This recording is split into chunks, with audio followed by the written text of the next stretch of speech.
ਵਾਹਿਗੁਰੂ ਜੀ ਕਾ ਖਾਲਸਾ ਵਾਹਿਗੁਰੂ ਜੀ ਕੀ ਫਤਿਹ। ਅਸਲਾਮ ਵਾਲੇਕਮ ਆਦਾਬ ਬਰਜ਼ ਮੈਂ ਤੁਹਾਡੀ ਹੋਸਟ ਨੀਲਮ ਕੌਰ ਤੇ ਮੈਂ ਟੀਵੀ ਰਿਪੋਰਟ ਦੇ ਸਾਰੇ ਦਰਸ਼ਕਾਂ ਤੇ ਸਰੋਤਿਆਂ ਨੂੰ ਜੀ ਆਇਆਂ ਕਹਿੰਦੀਆਂ। ਪ੍ਰੋਗਰਾਮ ਸੱਚਾ ਸੱਚ ਵਿੱਚ ਜਿਹੜੇ ਇਸ ਪ੍ਰੋਗਰਾਮ ਨਾਲ ਦੇਸ਼ਾਂ ਵਿਦੇਸ਼ਾਂ ਤੋਂ ਜੁੜ ਚੁੱਕੇ ਨੇ। ਖਾਲਸਾ ਅਫੇਅਰ ਸੈਂਟਰ ਦੇ ਸੰਚਾਲਕ ਡਾਕਟਰ ਅਮਰਜੀਤ ਸਿੰਘ ਜੀ ਸਟੂਡੀਓ 'ਚ ਮੇਰੇ ਨਾਲ ਸ਼ਾਮਿਲ ਨੇ। ਉਹਨਾਂ ਨਾਲ ਗੱਲਬਾਤ ਕਰਕੇ ਅੱਜ ਦੇ ਅਹਿਮ ਇਸ਼ੂਜ਼ ਉੱਪਰ ਉਹਨਾਂ ਤੋਂ ਉਹਨਾਂ ਦਾ ਤਜਜ਼ੀਆ ਜਾਣਦੇ ਹਾਂ। ਜੀ ਡਾਕਟਰ ਸਾਹਿਬ ਵਾਹਿਗੁਰੂ ਜੀ ਕਾ ਖਾਲਸਾ ਵਾਹਿਗੁਰੂ ਜੀ ਕੀ ਫਤਿਹ। हाँ जी नीलम कौर जी ਤੁਹਾਨੂੰ ਵੀ ਤੇ ਦੁਨੀਆ ਭਰ ਚ ਬੈਠੇ ਸਾਡੇ ਬਹੁਤ ਹੀ ਪਿਆਰੇ ਸੋਹਣੇ ਸਿਆਣੇ ਟੀਵੀ 84 ਦੇ ਦਰਸ਼ਕਾਂ ਨੂੰ ਵੀ ਵਾਹਿਗੁਰੂ ਜੀ ਕਾ ਖਾਲਸਾ ਵਾਹਿਗੁਰੂ ਜੀ ਕੀ ਫਤਿਹ। ਸਾਡੇ ਬਹੁਤ ਹੀ ਪਿਆਰੇ ਮੁਸਲਮਾਨ ਭੈਣਾਂ ਭਰਾਵਾਂ ਨੂੰ ਅਸਲਾਮ ਅਲੈਕਮ। ਗੰਗਾ ਜਮਨੀ ਤਹਿਜ਼ੀਬ ਦੇ ਹਿੰਦੂ ਤਵੀਆਂ ਨੂੰ ਨਮੋ ਨਮः। ਜੀ ਡਾਕਟਰ ਸਾਹਿਬ ਜੀ ਆਨੂੰ ਪ੍ਰੋਗਰਾਮ ਸੱਚਾ ਸੱਚ ਵਿੱਚ ਬਹੁਤ ਮਿਹਰਬਾਨੀ। ਜੀ ਡਾਕਟਰ ਸਾਹਿਬ ਅੱਜ 2 ਮਈ 2024 19 ਵਿਸਾਖ ਨਾਨਕਸ਼ਾਹੀ ਸੰਮਤ 556 ਦਾ ਦਿਨ ਹੈ ਤੇ ਡਾਕਟਰ ਸਾਹਿਬ ਪ੍ਰੋਗਰਾਮ ਸ਼ੁਰੂ ਕਰਨ ਤੋਂ ਪਹਿਲਾਂ ਅਸੀਂ ਆਪਣੇ ਦਰਸ਼ਕਾਂ ਤੇ ਸਰੋਤਿਆਂ ਨੂੰ ਹਮੇਸ਼ਾ ਤਰ੍ਹਾਂ ਦੱਸੀਏ ਵਿਊਅਰਸ ਜੇ ਤੁਸੀਂ ਹੱਕ ਸੱਚ ਇਨਸਾਫ ਤੇ ਪੈਰਾ ਦਿੰਦਾ ਇੱਕੋ ਇੱਕ ਚੈਨਲ ਟੀਵੀ 84 ਨੂੰ ਦੇਖਣਾ ਚਾਹੁੰਦੇ ਹੋ ਤਾਂ ਤੁਸੀਂ ਦੇਖ ਸਕਦੇ Spectrum cable Asian cable world Canada roku Jadoo box ਸ਼ਾਵਾ ਫੇਸਬੁੱਕ ਟੀਵੀ 84 ਦੇ ਐਪ ਰਾਹੀਂ online streaming and IP box ਤੇ ਤੁਸੀਂ ਟੀਵੀ 84 ਨੂੰ ਦੇਖ ਸਕਦੇ ਹੋ।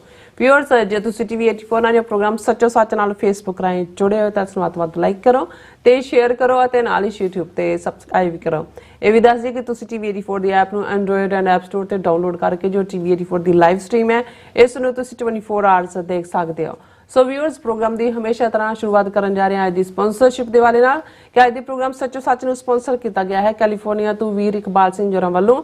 ਸੋ ਇਹਨਾਂ ਨੇ ਬੇਨਤੀ ਕੀਤੀ ਹੈ ਕਿ ਅਸੀਂ ਘੱਟੋ ਘੱਟ ਇੱਕ ਦੂਜੇ ਦੀਆਂ ਲੱਤਾਂ ਖਿੱਚਣਾ ਬੰਦ ਕਰੀਏ। ਅੱਜ ਸੋਸ਼ਲ ਮੀਡੀਆ ਤੇ ਪੰਥਕ ਕਮੇਟੀ ਜੁਝਾਰੂ ਧਿਰਾਂ ਸਮੇਤ ਹੋਰ ਕੁਝ ਵਖਰੇਵਿਆਂ ਨੂੰ ਆਧਾਰ ਬਣਾ ਕੇ ਇੱਕ ਦੂਜੇ ਤੇ ਚਿੱਕੜ ਸੁੱਟ ਰਹੀਆਂ ਨੇ। ਸੋ ਅੰਤ ਨੂੰ ਅਸੀਂ ਸਾਰੇ ਸਿੱਖਾਂ ਔਰ ਸਟੇਟ ਖਿਲਾਫ ਲੜ ਰਹੇ ਹਾਂ। ਇੱਕ ਦੂਜੇ ਜਰ ਨਹੀਂ ਸਕਦੇ ਤਾਂ ਆਪਣਾ ਨੁਕਸਾਨ ਅਸੀਂ ਖੁਦ ਕਰ ਰਹੇ ਹਾਂ। ਸੋ ਅੱਜ ਦੀ ਸਪਾਂਸਰਸ਼ਿਪ ਲਈ ਅਸੀਂ ਵੀਰ ਇਕਬਾਲ ਸਿੰਘ ਜਰਾਂ ਦਾ ਤਹਿ ਦਿਲ ਤੋਂ ਧੰਨਵਾਦ ਕਰਦੇ ਹਾਂ। ਤੁਹਾਨੂੰ ਵੀ ਅਪੀਲ ਤੇ ਬੇਨਤੀ ਕਰਦੇ ਹਾਂ ਕਿ ਤੁਸੀਂ ਪ੍ਰੋਗਰਾਮ ਸੱਚੋ ਸੱਚ ਨੂੰ ਵੱਧ ਤੋਂ ਵੱਧ ਸਪਾਂਸਰ ਕਰੋ। ਸਪਾਂਸਰਸ਼ਿਪ ਲਈ ਤੁਸੀਂ ਸਾਨੂੰ ਕਾਲ ਕਰ ਸਕਦੇ ਸਾਡੇ ਫੋਨ ਨੰਬਰ ਤੇ 5166191984 ਸਿਮ ਨੰਬਰ ਤੇ WhatsApp ਕਰ ਸਕਦੇ ਹੋ। ਤੁਸੀਂ ਸਾਨੂੰ ਈਮੇਲ ਵੀ ਕਰ ਸਕਦੇ ਹੋ info@tv84.tv ਤੇ। ਸੋ ਵੀਅਰਸ ਪਹਿਲੇ ਸੈਗਮੈਂਟ ਦੇ ਵਿੱਚ ਆਪਾਂ ਗੱਲਬਾਤ ਕਰਨ ਜਾ ਰਹੇ ਹਾਂ ਕਿ ਅਮਰੀਕਾ ਦੇ ਪ੍ਰੈਜ਼ੀਡੈਂਟ ਜੋ ਬਾਈਡਨ ਨੇ ਭਾਰਤ ਨੂੰ ਆਰਥਿਕ ਤੌਰ ਤੇ ਪਰੇਸ਼ਾਨ ਦੱਸਿਆ ਤੇ ਨਾਲ ਹੀ ਭਾਰਤ ਤੇ ਇਹ ਇਲਜ਼ਾਮ ਵੀ ਲਗਾਇਆ ਹੈ ਕਿ ਭਾਰਤ ਵਿਦੇਸ਼ੀਆਂ ਨੂੰ ਨਫ਼ਰਤ ਕਰਦਾ ਹੈ। ਇਸ ਲਈ ਬਾਈਡਨ ਨੇ ਅੰਗਰੇਜ਼ੀ ਦਾ ਲਫ਼ਜ਼ ਜੀਨੋਫੋਬੀਆ ਦਾ ਇਸਤੇਮਾਲ ਕੀਤਾ।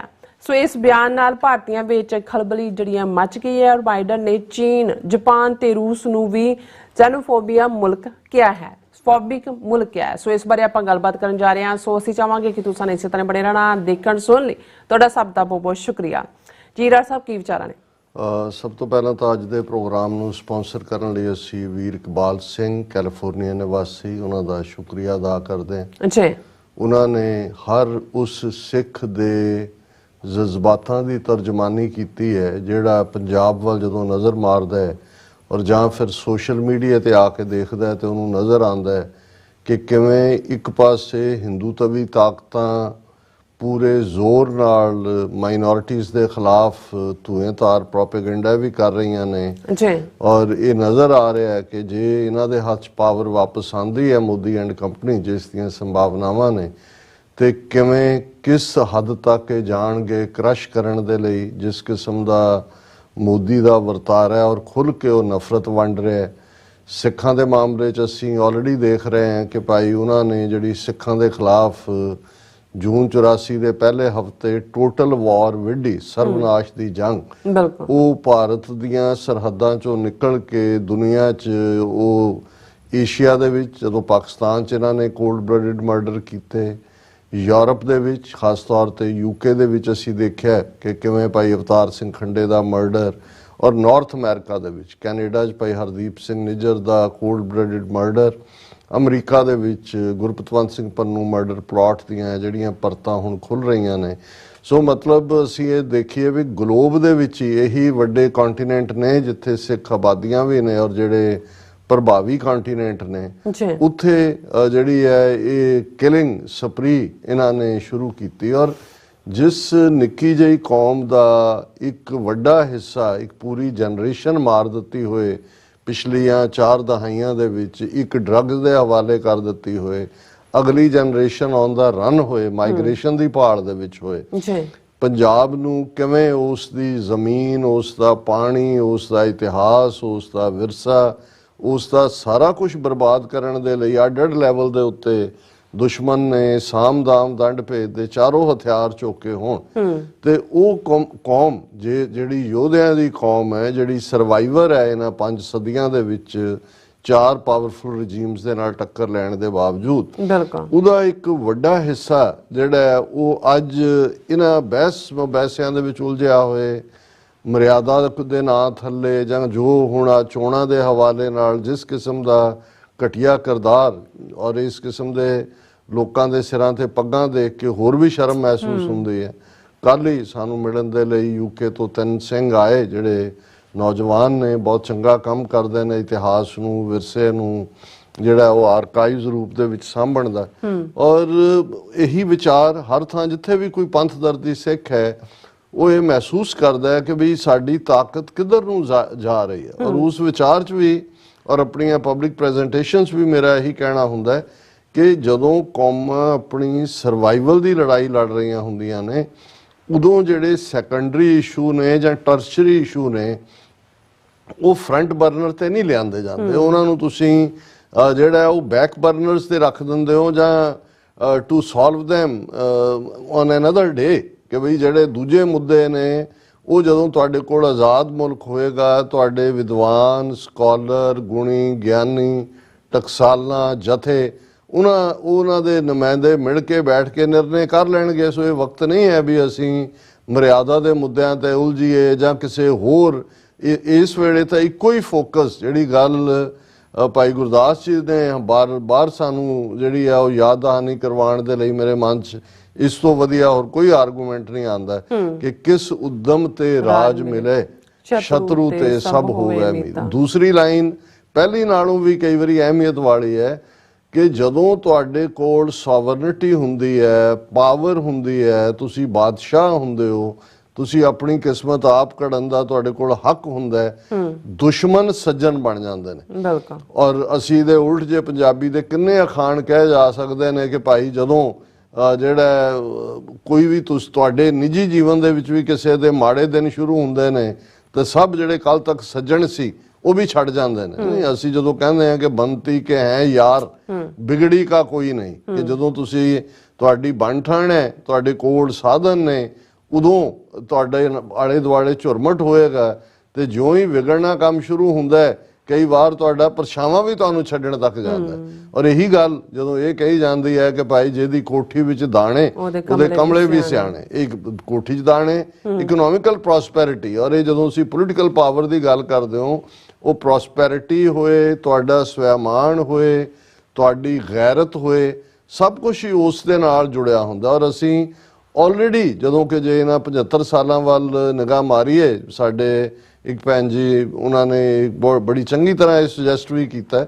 ਉਹਨਾਂ ਨੇ ਕਿਹਾ ਵੀ ਗੱਲ ਕੱਲੀ ਇਹ ਨਹੀਂ ਹੈ ਕਿ ਵੀ ਕਿਵੇਂ ਤੇ ਕੌਣ ਜਿਹੜਾ ਉਹ ਅੱਜ ਕਿਹੜੀਆਂ ਨੀਤੀਆਂ ਨੇ ਸਰਕਾਰ ਦੀਆਂ ਜਿਹੜੀਆਂ ਉੱਥੇ ਜਾਂ ਸਾਨੂੰ ਟਾਰਗੇਟ ਕਿਲਿੰਗ ਵੱਲ ਵੀ ਲਿਜਾ ਰਹੀਆਂ ਔਰ ਉਸ ਦਾ ਨਿਸ਼ਾਨਾ ਬਣਾ ਰਹੀਆਂ।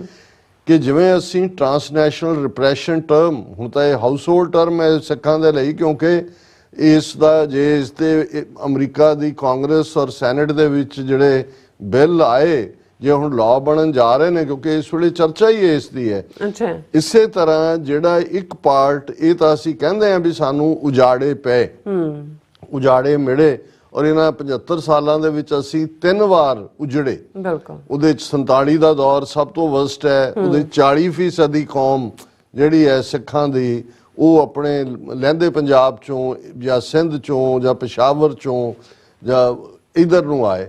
ਫਿਰ ਅਸੀਂ ਦੇਖਦੇ ਹਾਂ ਕਿ 37 ਸਾਲਾਂ ਬਾਅਦ ਲਗਭਗ ਜਦੋਂ ਜੂਨ 84 ਦੇ ਵਿੱਚ ਪੂਰਾ ਫੁੱਲ ਸਕੇਲ ਟੋਟਲ ਵਾਰ ਵਿੱਢੀ ਜਾਂਦੀ ਹੈ, ਟੈਂਕਾਂ ਤੋਪਾਂ ਨਾਲ ਅਕਾਲ ਤਖਤ 37 ਇਤਿਹਾਸਕ ਗੁਰਦੁਆਰਿਆਂ ਨੂੰ ਨਿਸ਼ਾਨਾ ਬਣਾਇਆ ਜਾਂਦਾ ਹੈ, ਤੇ ਪੰਜਾਬ ਦੇ ਵਿੱਚ ਜਿਹੜੀ ਉਹ ਜਨਰੇਸ਼ਨ ਦੇ ਲੋਕ ਆ ਕੇ ਸੈਟਲ ਹੋਏ ਸੀ, ਉਹਨਾਂ ਦੇ ਪੁੱਤਰ ਵੀ ਮਰਨੇ ਸ਼ੁਰੂ ਹੋਏ, ਉਹਨਾਂ ਚੋਂ ਕੁਛ ਨੇ ਬਾਹਰ ਨਿਕਲਣ ਦੀ ਕੋਸ਼ਿਸ਼ ਕੀਤੀ ਪੰਜਾਬ ਚੋਂ।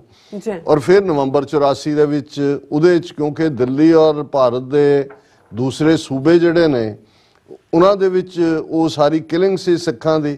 ਤੇ ਫਿਰ ਜਿਹੜੇ 47 ਤੋਂ ਬਾਅਦ ਖਾਸ ਤੌਰ ਤੇ ਜੇ ਅਸੀਂ ਰਾਵਲਪਿੰਡੀ ਪੋਠੋਹਾਰ ਬੈਲਟ ਦੇਖੀਏ ਜਾਂ ਦੂਜੇ ਜਿਹੜੇ ਵਪਾਰੀ ਸਿੱਖ ਔਰ ਦੂਸਰੇ ਲਹਿੰਦੇ ਪੰਜਾਬ ਦੇ ਦਿੱਲੀ ਕਾਨਪੁਰ ਜਾਂ ਦੂਸਰੀਆਂ ਥਾਵਾਂ ਦੇ ਉੱਤੇ ਸੀ ਜਿਹੜਾ ਸ਼ਹਿਰੀ ਵਪਾਰੀ ਸੀ, ਉਹਨਾਂ ਦੀ ਕਿਲਿੰਗਸ ਹੋਈਆਂ, ਉਹਨਾਂ ਦੀ ਮਾਈਗ੍ਰੇਸ਼ਨ। ਔਰ ਮੈਂ ਤਾਂ ਖੁਦ ਉਸ ਪੀਰੀਅਡ ਦੇ ਵਿੱਚ ਅਸੀਂ ਰੇਲਵੇ ਸਟੇਸ਼ਨ ਜਲੰਧਰ ਜਾ ਕੇ ਕਿਵੇਂ ਸਿੱਖਾਂ ਦੀਆਂ ਭਰ ਕੇ ਗੱਡੀਆਂ ਆਉਂਦੀਆਂ ਸੀ ਕੋਈ ਕਿਤੋਂ, ਔਰ ਬੁਰਾ ਹਾਲ ਬੌਂਕੇ ਦਿਹਾੜੇ ਉਹਨਾਂ ਦਾ। ਚਲੋ ਗੁਰਦੁਆਰਿਆਂ 'ਚ ਸੀ ਬਹੁਤ ਸਾਰੀ ਮਦਦ ਹੋਈ, ਰਜਾਈਆਂ ਆ ਗਈਆਂ ਤਲਾਈਆਂ, ਪਰ ਉਹਨਾਂ ਨੂੰ ਘਰਾਂ 'ਚ ਸੈਟਲ ਕਰਨਾ ਕਿਵੇਂ ਕਰਨਾ, ਹਾਲਾਂਕਿ ਬਹੁਤ ਸਾਰੇ ਉਹਨਾਂ 'ਚੋਂ ਵਾਪਸ ਮੁੜ ਗਏ, ਕੁਝ ਜਿਹੜੇ ਜਦੋਂ ਹਾਲਾਤ ਨਾਰਮਲ ਹੋਏ। ਪਰ ਤੁਸੀਂ ਉਸ ਸਾਰੇ ਨੂੰ ਦੇਖ ਸਕਦੇ ਹੋ।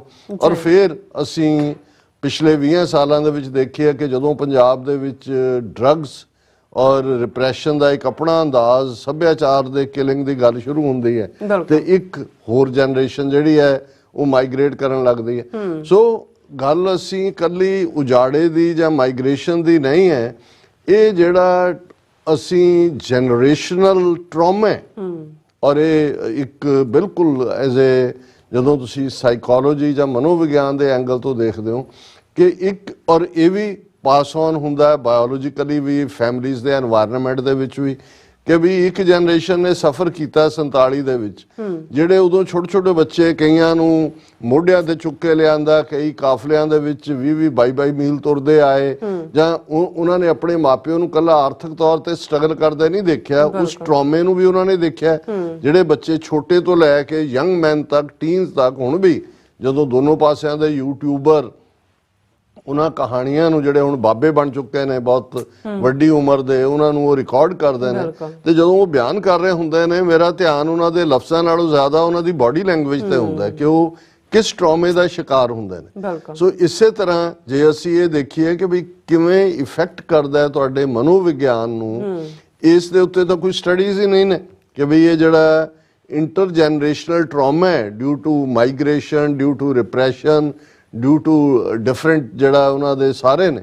ਸੋ ਇਸ ਸਭ ਦੇ ਬਾਵਜੂਦ ਵੀ, ਔਰ ਇਹ ਵੀ ਕਈ ਵਾਰੀ ਮੈਨੂੰ ਇਹ ਲੱਗਦਾ ਹੁੰਦਾ ਵੀ ਇਹ ਜਿਹੜਾ ਪੈਟੀ ਆਪਸ ਦੇ ਵਿੱਚ ਝਗੜੇ ਇੱਕ ਦੂਜੇ ਦੇ ਨਾਲ ਜਾਂ ਇਹ ਵੀ ਛੋਟੇਪਨ ਚੋਂ ਹੀ ਪੈਦਾ ਹੁੰਦਾ ਹੈ। ਜਦੋਂ ਤੁਸੀਂ ਭਰੇ ਭਕੁੰਨੇ ਹੁੰਦੇ ਹੋ ਜਾਂ ਦੂਜੇ ਹੁੰਦੇ ਹੋ, ਤੁਹਾਡੀ ਕਲੈਰਿਟੀ, ਹੁਣ ਦੇਖੋ ਅਮਰੀਕਾ ਵਰਗੇ ਮੁਲਕ ਦੇ ਵਿੱਚ ਤੁਸੀਂ ਸੋਚਣ ਢੰਗ ਦੇਖੋਗੇ ਲੋਕਾਂ ਦਾ, ਜਾਂ ਦੂਜਾ ਇਹ ਜਿਹੜੀ ਨਿੱਕੀ ਮੋਟੀ ਈਰਖਾ ਹੁੰਦੀ ਹੈ ਜਾਂ ਘਟੀਆ ਕੰਪੀਟੀਸ਼ਨ ਹੁੰਦਾ ਹੈ ਜਾਂ ਕਿਸੇ ਦੀ ਲੱਤ ਖਿੱਚਣਾ ਹੈ ਜਾਂ ਕਿਸੇ ਨੂੰ, ਇਹ ਵੀ ਉਹ ਗੁਲਾਮੀ ਵੀ, ਔਰ ਕਈਆਂ 'ਚ ਉਹ ਅਹਿਸਾਸੇ ਕਮਤਰੀ ਜਿਹਦੇ 'ਚ ਤੁਸੀਂ ਕਿਸੇ ਦਾ ਰਾਈਜ਼ ਦੇਖ ਨਹੀਂ ਸਕਦੇ, ਇਹ ਵੀ ਪਾਰਟ ਨੇ।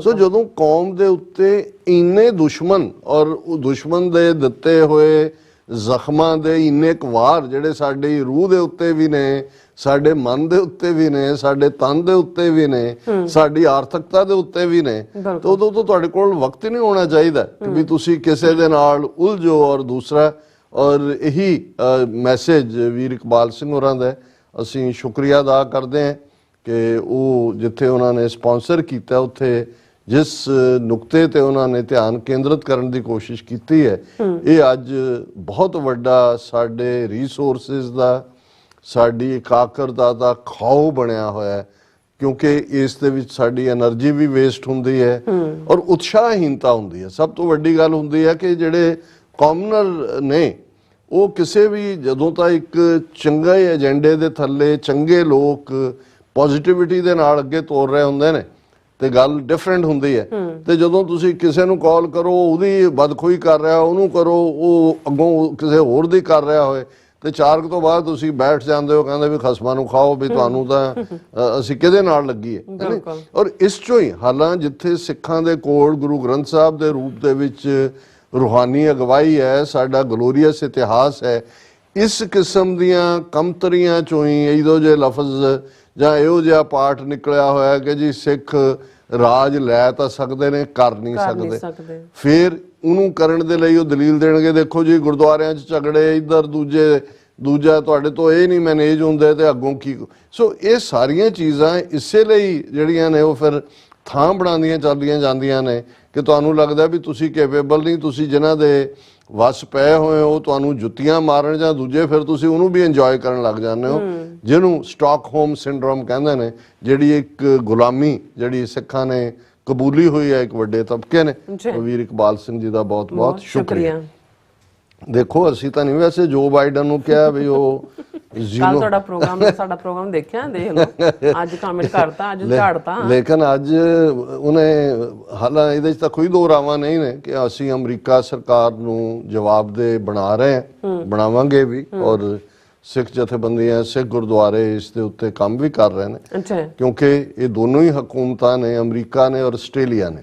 ਔਰ ਆਸਟ੍ਰੇਲੀਆ ਦਾ ਵੀ ਅਸੀਂ ਜ਼ਿਕਰ ਕਰਾਂਗੇ ਅੱਜ ਦੇ ਪ੍ਰੋਗਰਾਮ ਕਿ ਵੀ ਇਹਨਾਂ ਨੇ ਜਿਵੇਂ ਕਿਡ ਗਲਵ ਦੇ ਨਾਲ ਹੈਂਡਲ ਕੀਤਾ ਇਹ ਸਾਰੀ ਸਿਚੁਏਸ਼ਨ ਨੂੰ, ਇਸ ਨੇ ਸਾਨੂੰ ਨਿਰਾਸ਼ ਕੀਤਾ। ਔਰ ਕੱਲਾ ਇਹੀ ਨਹੀਂ ਕਿ ਜੇ ਇਸ ਦੇ ਉੱਤੇ ਕੋਈ ਪ੍ਰੈਸ਼ਰ ਬਿਲਟ ਨਾ ਹੋਇਆ ਤੇ ਫਿਰ ਜਿਵੇਂ ਉਹ ਮਾਈਕ ਟਾਇਸਨ ਦੀ ਮੈਂ ਗੱਲ ਕੱਲ ਸੁਣਾਈ ਸੀ ਕਿ ਬਈ ਪਹਿਲੀ ਵਾਰੀ ਉਹਨੇ ਉਹਦਾ ਕੰਨ ਕੱਟਿਆ ਔਰ ਉਹਨੂੰ ਮਾੜਾ ਮੋਟਾ ਜਿਹਨੂੰ ਕਹਿੰਦੇ ਨੇ ਕਿ ਟੈਪ ਔਨ ਦਾ ਰਿਸਟ ਕਰਕੇ ਛੱਡਤਾ, ਦੂਜੀ ਵਾਰੀ ਉਹਨੇ ਫੇਰ ਕੱਟਿਆ, ਉਹਨੂੰ ਕਿਹਾ ਵੀ ਇਹ ਤੂੰ ਕਿਉਂ ਦੁਬਾਰਾ ਕੀਤਾ? ਕਹਿੰਦਾ ਕਿਉਂਕਿ ਪਹਿਲੀ ਵਾਰੀ ਮੇਰਾ ਤੁਸੀਂ ਕੀ ਕਰ ਲਿਆ ਸੀ, ਆਈ ਗॉट ਅਵੇ ਵਿਦ ਇਟ। ਸੋ ਮਤਲਬ ਇਹ ਹੈ ਵੀ ਹੁਣ ਜਿੱਥੇ ਕਿ, ਔਰ ਜਿਵੇਂ ਅਸੀਂ ਕਿਹਾ ਸੀ ਕਿ ਅਮਰੀਕਾ ਦੇ 4 ਮਹਿਕਮੇ ਇੱਕ ਪਾਸੇ ਨੇ, ਉਹਦੇ 'ਚ ਜਸਟਿਸ ਡਿਪਾਰਟਮੈਂਟ ਹੈ, ਉਸ ਦੇ ਵਿੱਚ CIA ਹੈ, ਉਸ ਦੇ ਵਿੱਚ FBI ਹੈ, ਔਰ ਈਵਨ ਹੋਮਲੈਂਡ ਸਿਕਿਉਰਿਟੀ ਹੈ। ਉਹ ਚਾਹੁੰਦੇ ਨੇ ਪ੍ਰੋਸੀਕਿਊਸ਼ਨ ਰਾਹ ਦੇ ਉਸ ਸਮੰਤ ਗੋਇਲ ਦੀ ਵੀ ਔਰ ਵਿਕਰਮ ਯਾਦਵ ਦੀ ਵੀ, ਔਰ ਪੋਸੀਬਲ ਹੋਏ ਤਾਂ ਅਜੀਤ ਡੋਭਾਲ ਦੀ ਵੀ ਪ੍ਰੋਪਰਲੀ। ਲੇਕਿਨ ਵਾਈਟ ਹਾਊਸ ਔਰ ਸਟੇਟ ਡਿਪਾਰਟਮੈਂਟ ਜਿਹਦੇ 'ਚ ਅਸੀਂ ਕਿਹਾ ਵੀ ਕਿੰਨੀ ਵੱਡੀ ਇਨਫਿਲਟ੍ਰੇਸ਼ਨ ਹੈ ਔਰ ਵੀਕ ਪੈਡਲਿੰਗ ਕਰ ਰਹੇ ਨੇ, ਉਹ ਇਸ ਦੇ ਵਿੱਚ ਰੁਕਾਵਟ ਬਣੇ। ਇਹੀ ਕਾਰਨ ਸੀ ਕਿ ਜੂਨ ਦੀ ਜਦੋਂ ਕਿ ਸੀਲਡ ਇੰਡਾਇਕਟਮੈਂਟ ਹੋਈ ਸੀ, ਜਸਟਿਨ ਟਰੂਡੋ ਨੇ ਤਾਂ 3 ਮਹੀਨੇ ਬਾਅਦ 18 ਸਤੰਬਰ ਨੂੰ ਐਲਾਨ ਕਰ ਦਿੱਤਾ, ਪਰ ਅਮਰੀਕਾ ਨੇ ਨਵੰਬਰ ਤੱਕ ਵੇਟ ਕੀਤਾ ਉਸ ਨੂੰ ਅਨਸੀਲ ਕਰਨ ਲਈ, ਜਿਹੜਾ ਜੱਜ ਨੂੰ ਕਹਿ ਕੇ। ਔਰ G20 ਤੇ ਦੂਸਰਾ, ਔਰ ਲਗਭਗ 10 ਮਹੀਨੇ ਹੁਣ ਬੀਤ ਗਏ ਨੇ, ਮਈ ਮਹੀਨਾ ਆ ਗਿਆ, 11 ਮਹੀਨੇ ਹੀ ਹੋ ਗਏ। ਜੂਨ ਦੇ ਵਿੱਚ ਤਾਂ ਇਹ ਸਾਰੀ ਕਾਰਵਾਈ ਸੀ, ਇਸ ਦੇ ਉੱਤੇ ਕੋਈ ਫਰਦਰ ਕਾਰਵਾਈ ਨਹੀਂ ਹੋਈ। ਹੁਣ ਅੱਜ ਜਿਹੜਾ ਬਿਆਨ ਕੱਲਾ ਇਹੀ ਨਹੀਂ ਵੀ ਉੱਥੋਂ ਦੇ ਹਿੰਦੂਤਵੀ ਜਾਂ ਦੂਸਰੇ ਮੀਡੀਆ ਨੂੰ ਮਿਰਚਾਂ ਲੱਗੀਆਂ ਨੇ, ਇੰਟਰਨੈਸ਼ਨਲ ਵੀ ਇਹ ਖਬਰ ਬਣੀ ਹੈ ਔਰ ਸਾਰੇ ਨੈਟਵਰਕਸ ਨੇ ਇਸ ਨੂੰ ਹਾਈਲਾਈਟ ਕੀਤਾ। ਔਰ ਇਹ ਖਬਰ ਹੈ, ਇਸ ਤੋਂ ਪਹਿਲਾਂ ਕਿ ਮੈਂ ਇਹਦੀ ਡੀਟੇਲ 'ਚ ਜਾਵਾਂ ਕਿ ਓਕੇਜ਼ਨ ਕੀ ਹੈ ਔਰ ਕਿਸ ਕੰਟੈਕਸਟ ਦੇ ਵਿੱਚ ਇਹ ਜਿਹੜਾ ਇਹ ਕਿਹਾ ਗਿਆ ਬਾਈਡਨ ਵੱਲੋਂ। ਹੁਣ ਅਮਰੀਕਾ ਦੇ ਵਿੱਚ ਪ੍ਰੈਜ਼ੀਡੈਂਸ਼ੀਅਲ ਇਲੈਕਸ਼ਨ ਜਿਹੜੀ ਹੈ ਉਸ ਦੇ ਲਈ ਪੂਰਾ ਚੋਣ ਪ੍ਰਚਾਰ ਔਰ ਫੰਡ ਰੇਜ਼ਿੰਗ ਵੀ ਹੋ ਰਹੀ ਹੈ। ਟਰੰਪ ਜਿਹੜਾ ਕਿ ਮੇਨ ਵਿਰੋਧੀ ਹੈ ਔਰ ਕੁਝ ਸਟੇਟਾਂ ਜਿਹੜੀਆਂ ਸਵਿੰਗ ਸਟੇਟਸ ਨੇ 8-9 ਅਮਰੀਕਾ ਦੀਆਂ, ਉਹਨਾਂ ਦੇ ਵਿੱਚੋਂ ਲੀਡ ਵੀ ਕਰ ਰਿਹਾ। ਹਾਲਾਂਕਿ ਟਰੰਪ ਦਾ ਆਪਣਾ ਇੱਥੇ ਨਿਊਯਾਰਕ ਦੇ ਵਿੱਚ ਬਿਜ਼ਨਸ ਫਰਾਡ ਦੇ ਥੱਲੇ ਔਰ ਦੂਸਰੇ ਉਹਦੇ ਕੇਸ ਚੱਲ ਰਹੇ ਨੇ ਔਰ ਇੰਟੈਂਸ ਸੀ ਪਿਛਲਾ ਵੀਕ ਉਹਦੇ ਲਈ। ਇੱਥੋਂ ਨਿਕਲਦਿਆਂ ਹੀ ਉਹ ਜਾਰਜੀਆ ਔਰ ਦੂਸਰੀਆਂ ਸਟੇਟਾਂ 'ਚ ਗਿਆ ਔਰ ਬਿਗ ਗੈਦਰਿੰਗਸ ਉਸ ਨੂੰ ਮਿਲ ਰਹੀਆਂ ਨੇ।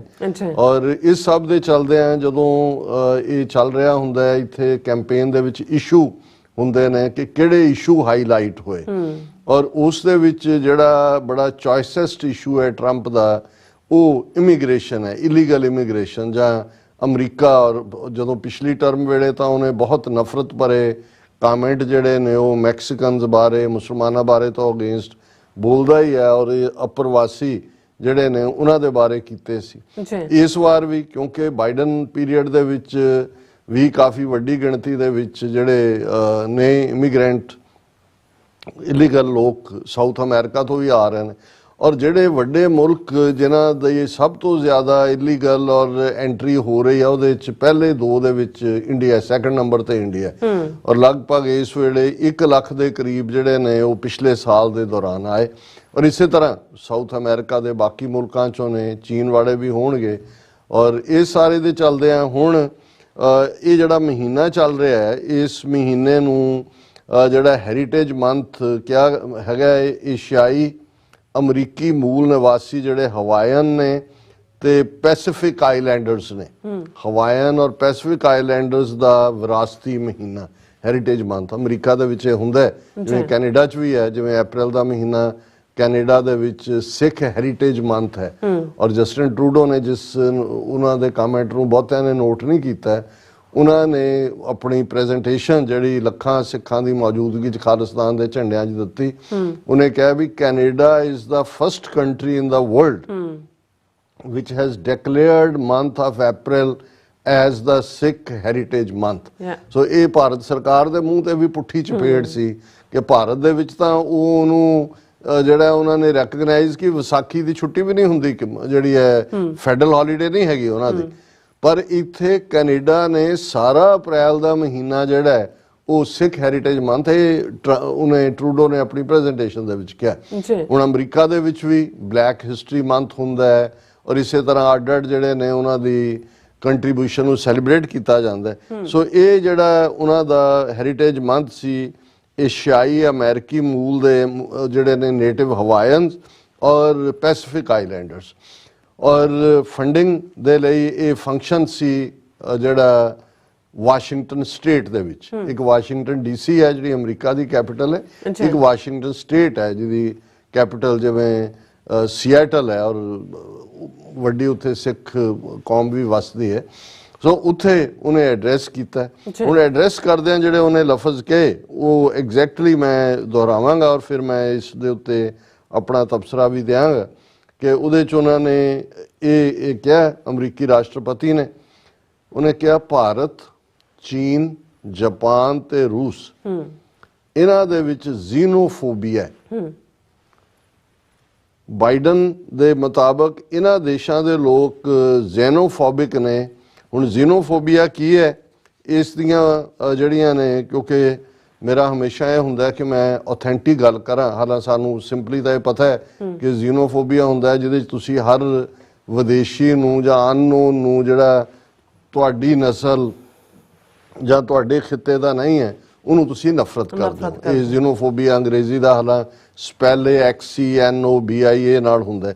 ਪਰ ਮੈਂ ਦੋ ਪ੍ਰੋਮੀਨੈਂਟ ਡਿਕਸ਼ਨਰੀਜ਼, ਇੱਕ ਕੈਂਬਰਿਜ ਡਿਕਸ਼ਨਰੀ ਔਰ ਮੈਰੀਅਮ ਵੈਬਸਟਰ ਦੇ ਮੁਤਾਬਕ, ਹੁਣ ਕੈਂਬਰਿਜ ਡਿਕਸ਼ਨਰੀ 'ਚ ਕੀ ਹੈ, ਜ਼ੀਨੋਫੋਬੀਆ ਦਾ ਅਰਥ ਹੈ ਵਿਦੇਸ਼ੀਆਂ, ਉਹਨਾਂ ਦੇ ਰੀਤੀ ਰਿਵਾਜਾਂ, ਉਹਨਾਂ ਦੇ ਧਰਮਾਂ ਆਦਿ ਨੂੰ ਨਾਪਸੰਦ ਕਰਨਾ ਜਾਂ ਉਹਨਾਂ ਤੋਂ ਡਰਨਾ। ਕਿ ਵੀ ਇਕੱਲਾ ਇਹੀ ਨਹੀਂ ਹੈ ਕਿ ਵੀ ਤੁਸੀਂ ਕਿਸੇ ਨੂੰ ਫੀਅਰ 'ਚ ਹੋ ਜਾਂ ਤੁਸੀਂ ਅਦਰ ਵੇ ਰਾਊਂਡ ਹੁੰਦੇ ਹੋ, ਤੁਸੀਂ ਉਹਨਾਂ ਨੂੰ, ਉਹਨਾਂ ਦੇ ਰੀਤੀ ਰਿਵਾਜਾਂ ਨੂੰ ਨਾਪਸੰਦ ਕਰਦੇ ਹੋ, ਉਹਨਾਂ ਦੇ ਧਰਮ ਨੂੰ ਨਾਪਸੰਦ ਕਰਦੇ ਹੋ ਤਾਂ ਉਹਨਾਂ ਤੋਂ ਅਗਿਆਤ ਜਾਂ ਡਰ ਰੱਖਦੇ ਹੋ। ਇਹ ਕੈਂਬਰਿਜ ਡਿਕਸ਼ਨਰੀ ਨੇ ਜ਼ੀਨੋਫੋਬੀਆ ਦਾ ਅਰਥ ਦਿੱਤਾ ਹੈ। ਹੁਣ ਦੂਸਰੇ ਪਾਸੇ ਜਿਹੜਾ ਹੈ ਮਰੀਅਮ ਵੈਬਸਟਰ ਦੇ ਮੁਤਾਬਕ ਜ਼ੀਨੋਫੋਬੀਆ ਦਾ ਮਤਲਬ ਹੈ ਅਜਨਬੀਆਂ ਜਾਂ ਵਿਦੇਸ਼ੀਆਂ ਜਾਂ ਕਿਸੇ ਹੋਰ ਅਜੀਬ ਜਾਂ ਵਿਦੇਸ਼ੀ ਚੀਜ਼ ਤੋਂ ਡਰ ਤੇ ਨਫ਼ਰਤ। ਸੋ ਆਮ ਲਫ਼ਜ਼ਾਂ 'ਚ ਕਹਿਣਾ ਹੋਏ ਕਿ ਵਿਦੇਸ਼ੀ ਲੋਕਾਂ ਨੂੰ ਨਾਪਸੰਦ ਕਰਨਾ, ਇਸ ਨੂੰ ਜ਼ੀਨੋਫੋਬੀਆ ਕਿਹਾ ਜਾਂਦਾ ਹੈ। ਹੁਣ ਇਹ ਆਮ ਸਾਡੇ ਵਿਊਅਰ ਸਮਝ ਆਣਗੇ ਕਿ ਜਦੋਂ ਬਾਈਡਨ ਨੇ ਇਹ ਕਿਹਾ ਤੇ ਉਹ ਕੀ ਇਹਨਾਂ ਚਾਰ ਮੁਲਕਾਂ ਵੱਲ ਇਸ਼ਾਰਾ ਕਰਦੇ ਆ। ਫਿਰ ਇਹਦੇ ਨਾਲ ਹੀ ਹੁਣ ਇੱਕ ਪਾਸੇ ਇੰਡੀਆ ਤਾਂ ਬੂਸਟ ਕਰ ਰਿਹਾ ਹੈ ਕਿ ਜੀ ਅਸੀਂ ਯੂਕੇ ਨੂੰ ਪਿੱਛੇ ਛੱਡਤਾ, ਹੁਣ ਅਸੀਂ 1927 ਤੱਕ ਥਰਡ ਇਕਨੋਮੀ ਬਣ ਜਾਵਾਂਗੇ, ਫਿਰ ਅਸੀਂ ਪਹਿਲੀ ਬਣ ਜਾਵਾਂਗੇ, ਫਿਰ ਅਮਰੀਕਾ ਨੂੰ ਵੀ ਕੁੱਟ ਦਿਆਂਗੇ। ਹੁਣ ਇਹਨਾਂ ਚਾਰਾਂ 'ਚੋਂ, ਔਰ ਦਿਲਚਸਪ ਗੱਲ ਇਹ ਹੈ ਵੀ ਜਿਹਨਾਂ ਚਾਰਾਂ ਮੁਲਕਾਂ ਦਾ ਨਾਂ ਲਿਆ ਬਾਈਡਨ ਨੇ, ਇਹਨੂੰ ਚੀਨ ਨੂੰ ਪਾਸੇ ਕਰ ਦਿਓ ਤਾਂ ਉਹਦੇ 'ਚੋਂ ਤਿੰਨ ਮੁਲਕ ਉਹ ਨੇ ਜਿਹੜੇ ਉਹਦਾ, ਦੋ ਮੁਲਕ ਉਹ ਨੇ ਜਾਪਾਨ ਔਰ ਜਾਪਾਨ ਔਰ ਭਾਰਤ ਜਿਹੜੇ ਕਿ ਕੁਆਡ ਦਾ ਹਿੱਸਾ ਨੇ। ਹੁਣ ਇੰਡੀਆ ਤਾਂ ਕਲੇਮ ਕਰਦਾ ਹੈ ਕਿ ਜੀ ਸਾਡੀ ਇਕਨੋਮੀ ਬੜੀ ਗਰੋ ਹੋ ਰਹੀ ਹੈ। ਹੁਣ ਬਾਈਡਨ ਇਹ ਕਹਿੰਦਾ ਵੀ ਇਹਨਾਂ ਚਾਰੋਂ ਮੁਲਕਾਂ ਦੀ ਸਟੇਟਮੈਂਟ ਜਦੋਂ ਕੰਟੀਨਿਊ ਹੁੰਦੀ ਹੈ, ਉਹਨੇ ਕਿਹਾ ਵੀ ਚੀਨ ਆਰਥਿਕ ਰੂਪ ਤੇ ਇੰਨਾ ਕਿਉਂ ਪਿਛੜ ਰਿਹਾ ਹੈ, ਜਾਪਾਨ ਨੂੰ ਪਰੇਸ਼ਾਨੀ ਕਿਉਂ ਹੋ ਰਹੀ ਹੈ, ਰੂਸ ਨੂੰ ਕਿਉਂ ਹੈ ਤੇ ਭਾਰਤ ਨੂੰ ਕਿਉਂ ਹੈ। ਹੁਣ ਇਹ ਬਾਈਡਨ ਇਹ ਵੀ ਕਹਿ ਰਿਹਾ ਕਿ ਭਾਰਤ ਦੀ ਆਰਥਿਕਤਾ ਵੀ ਚਰਮਰਾਈ ਹੋਈ ਹੈ, ਉਹਦੇ ਪੱਲੇ ਕੁਛ ਨਹੀਂ ਹੈ ਕਿਉਂਕਿ ਇਹ ਜ਼ੀਨੋਫੋਬਿਕ ਨੇ। ਇਹ ਜਿਹੜੀ ਬਾਹਰਲੀ ਉਹਨਾਂ ਦੇ ਨਾਲ ਉਹਨਾਂ ਨੂੰ ਨਫ਼ਰਤ ਕਰਦੇ ਨੇ, ਉਹਨਾਂ ਦੇ ਨਾਲ ਵਰਤ ਕੇ ਰਾਜੀ ਨਹੀਂ, ਉਹਨਾਂ ਨੂੰ ਕੋਈ ਜਿਹੜਾ ਉੱਥੇ ਦੇਣ ਦੇਣ, ਉੱਥੋਂ ਇੱਧਰ ਆ ਕੇ ਤਾਂ ਲੱਖ ਭਾਰਤੀ ਇਲੀਗਲ ਇੱਥੇ ਖੜਾ, ਕੋਈ ਬਾਰਡਰਾਂ ਦੇ ਕੋਈ ਵਿੱਚ ਵੜਿਆ ਹੋਇਆ, ਤੇ ਉਧਰ ਉਹਨਾਂ ਨੂੰ ਜਿਹੜਾ ਉਹ ਇੱਥੇ ਆ ਕੇ ਉਹਨਾਂ ਨੂੰ ਕਹਿਣਗੇ ਉਹ ਠੀਕ ਹੋ। ਕਿਹਾ ਸੀ ਕੱਲ ਕਿਸੇ ਨੇ ਕਿ ਵੀ ਮੋਦੀ ਜਿਹੜਾ ਸੀ ਉਹ ਪਹਿਲਾਂ ਕਹਿੰਦਾ ਸੀ ਵੀ ਅਸੀਂ ਮੰਗਲ ਗ੍ਰਹਿ ਤੇ ਪਹੁੰਚ ਗਏ ਆ ਤੇ ਕਰਤੂਤਾਂ ਐਸੀਆਂ ਕੀਤੀਆਂ ਕਿ ਮੰਗਲ ਸੂਤਰ ਤੇ ਆ ਗਏ ਵੀ ਗ੍ਰਹਿ ਤੋਂ। ਔਰ ਇਹ ਵੀ ਜਿਹੜੀ ਆਰਥਿਕਤਾ ਦਾ ਵੀ ਢੰਡੋਰ ਹੈ, ਇਹ ਵੀ ਉਹਨੇ ਭੰਨਿਆ ਬਾਈਡਨ ਨੇ। ਉਹਨਾਂ ਨੇ ਕਿਹਾ ਵੀ ਇਹ ਕਿਉਂ ਪਛੜ ਰਹੇ ਨੇ, ਕਿਉਂ ਪਰੇਸ਼ਾਨੀ ਹੋ ਰਹੀ, ਕਿਉਂਕਿ ਉਹ ਵਿਦੇਸ਼ੀ ਲੋਕਾਂ ਨੂੰ ਨਫ਼ਰਤ ਕਰਦੇ ਨੇ। ਉਹ ਬਾਕੀਆਂ ਨੂੰ ਮਾਈਗ੍ਰੈਂਟਸ ਨੂੰ ਜਿਹਦੇ ਲਈ ਅਪਰਵਾਸੀ ਲਫ਼ਜ਼ ਹੈ ਉਹ ਨਹੀਂ ਚਾਹੁੰਦੇ। ਫਿਰ ਉਹਨੇ ਅਮਰੀਕਾ ਦੀ ਹੁਣ ਇਹ ਇੱਕ ਪਾਸੇ ਤੋਂ ਡਿਫੈਂਡ ਕਰ ਰਿਹਾ ਹੈ ਆਪਣੇ ਇਸ ਨੂੰ ਜਿਹੜਾ ਟਰੰਪ ਦਾ ਚਾਰਜ ਹੈ ਕਿ ਵੀ ਇਹ ਇਮੀਗ੍ਰੈਂਟਸ ਨੂੰ ਜਿਹੜਾ ਬਾਈਡਨ ਨੇ ਦਰਵਾਜ਼ੇ ਖੋਲੇ ਹੋਏ ਨੇ ਔਰ ਇਹ ਤਾਂ ਇੱਥੋਂ ਦੇ ਰਿਸੋਰਸ ਲੁੱਟ ਰਹੇ। ਉਹਨੇ ਕਿਹਾ ਵੀ ਅਮਰੀਕਾ ਦੀ ਪ੍ਰੋਗਰੈਸ ਦਾ ਕਾਰਨ ਹੀ ਇਹ ਹੈ ਕਿ ਇੱਥੇ ਅੱਡ-ਅੱਡ ਮੁਲਕਾਂ ਤੋਂ ਲੋਕ ਆਉਂਦੇ ਨੇ, ਉਹਨਾਂ ਦੀਆਂ ਬੈਸਟ ਸਕਿੱਲਸ ਜਿਹੜੀਆਂ ਨੇ ਉਹ ਇਸ ਮੁਲਕ ਦੀ ਇਕਨੋਮੀ ਨੂੰ ਔਰ ਦੂਸਰੇ ਨੂੰ ਜਿਹੜਾ ਉਹ ਅੱਗੇ ਵਧਾਉਣ ਦੇ ਲਈ ਕਰਦੀਆਂ ਨੇ। ਹੁਣ ਇਹ ਜਿਹੜੇ ਮੁਲਕ ਨੇ ਚਾਰੋਂ ਇਹ ਉਹ ਨੇ ਜਿਹੜੇ ਜ਼ੀਨੋਫੋਬਿਕ ਨੇ, ਜਿਹੜੇ ਨਫ਼ਰਤ ਕਰਦੇ ਨੇ, ਇਸ ਲਈ ਇਹਨਾਂ ਦੀ ਇਕਨੋਮੀ ਜਿਹੜੀ ਹੈ ਜਾਂ ਖੜੀ ਹੋਈ ਹੈ ਤੇ ਜਾਂ ਥੱਲੇ ਨੂੰ ਜਾ ਰਹੀ ਹੈ। ਔਰ ਇਹ ਉਹਨੇ ਨਾਲ ਦੇ ਨਾਲ ਉਹਨੇ ਫੰਡ ਵੀ ਇਕੱਠਾ ਕੀਤਾ ਹੋਏਗਾ। ਹੁਣ ਇਸ ਦੇ ਨਾਲ ਜਿਹੜੇ ਭਾਰਤੀ ਮੂਲ ਦੇ ਲੋਕ ਨੇ ਇੱਥੇ ਜਿਹੜੇ ਕਦੇ 2 ਮਿਲੀਅਨ ਬਣ ਜਾਂਦਾ 3 ਮਿਲੀਅਨ ਬਣ ਜਾਂਦੇ ਨੇ, ਹੁਣ ਪਤਾ ਨਹੀਂ ਕਦੋਂ 5 ਬਣ ਜਾਣੇ ਨੇ ਕਹਿਣ ਨੂੰ। ਹੁਣ ਉਹਨਾਂ ਨੂੰ ਇਹ ਲੱਗਾ ਕਿ ਵੀ ਹੁਣ ਗੱਲ ਜਿਹੜੀ ਇਹਦੇ 'ਚ ਹੋਰ ਵੀ ਦਿਲਚਸਪ ਹੈ ਔਰ ਮੈਂ ਕਿਸੇ ਵੀਰ ਦੇ ਨਾਲ ਗੱਲ ਵੀ ਕਰ ਰਿਹਾ ਸੀ। ਮੈਂ ਕਿਹਾ ਵੀ ਇਹ ਚਲੋ ਚੀਨ, ਰੂਸ ਔਰ ਜਾਪਾਨ ਤਾਂ ਨਾਲ ਲੱਗ ਗਏ ਕਿਉਂਕਿ ਉਹਨਾਂ ਦੀਆਂ ਆਪਣੀਆਂ ਸਿਵਲਾਈਜੇਸ਼ਨਲ ਜਿਹੜਾ ਰੈਸਟ੍ਰੇਂਟਸ ਨੇ, ਪਰ ਮੈਂ ਕਿਹਾ ਵੀ ਭਾਰਤ ਤਾਂ ਇਹ ਜੇ ਬੇਸ਼ੱਕ ਜ਼ੀਨੋਫੋਬਿਕ ਟਰਮ ਗ੍ਰੀਕ ਲੈਂਗੁਏਜ ਦੇ ਨਾਲ ਜੁੜੀ ਹੋਈ ਹੈ, ਉਸ ਦਾ ਮਤਲਬ ਇਹ ਹੀ ਹੈ ਜੋ ਇਹਨਾਂ ਨੇ ਦੋਨੋਂ ਡਿਕਸ਼ਨਰੀਜ਼ ਨੇ ਕੈਂਬਰਿਜ ਔਰ ਵੈਬਸਟਰ ਨੇ ਦੱਸਿਆ ਜੀ। ਲੇਕਿਨ ਜੇ ਕਹਿਣਾ ਹੋਏ ਕਿ ਭਾਰਤ ਤਾਂ ਪਿਓ ਹੈ ਜ਼ੀਨੋਫੋਬੀਆ ਦਾ, ਹੁਣ ਤੁਸੀਂ ਪਿੱਛੇ ਮੁੜ ਜਾਓ। ਪਹਿਲੀ ਗੱਲ ਤਾਂ ਭਾਰਤ ਵਰਣ ਆਸ਼ਰਮ ਜਿਹੜਾ ਵਰਸਟ ਕਾਈਂਡ ਆਫ ਰੇਸਿਜ਼ਮ ਹੈ ਉੱਥੋਂ ਸ਼ੁਰੂ ਹੁੰਦਾ ਹੈ। ਬਾਕੀਆਂ ਦੇ ਵਿੱਚ ਤਾਂ ਕੋਈ ਸੋਸ਼ਲ ਹੋਏਗਾ ਜਾਂ ਕੋਈ ਅਦਰਵਾਈਜ਼ ਇਕਨੋਮਿਕਲ ਰੀਜ਼ਨਸ ਕਰਕੇ ਗੁਲਾਮੀ ਔਰ ਦੂਸਰੀ ਹੋਏਗੀ, ਕੋਈ ਧਰਮ ਤਾਂ ਨਹੀਂ ਹੈ। ਇਹਨਾਂ ਦੇ ਤਾਂ ਧਰਮ ਦਾ ਹਿੱਸਾ ਹੈ ਵਰਣ ਆਸ਼ਰਮ, ਜਿਹਦੇ 'ਚ ਬ੍ਰਾਹਮਣ, ਕਸ਼ਤਰੀ, ਵੈਸ਼, ਸ਼ੂਦਰ ਔਰ ਕਿਵੇਂ ਹਕੂਕ ਹੋਏ ਨੇ। ਮੈਂ ਉਹਦੇ ਤੇ ਜ਼ਿਆਦਾ ਗੱਲ ਨਹੀਂ ਕਰਾਂਗਾ ਕਿਉਂਕਿ ਉਹਦੇ ਤੇ ਅਸੀਂ ਗੱਲ ਅਕਸਰ ਕਰਦੇ ਰਹਿੰਦੇ। ਹੁਣ ਗੱਲ ਅਸੀਂ ਜ਼ੀਨੋਫੋਬੀਆ ਦੀ ਕਰਾਂਗੇ।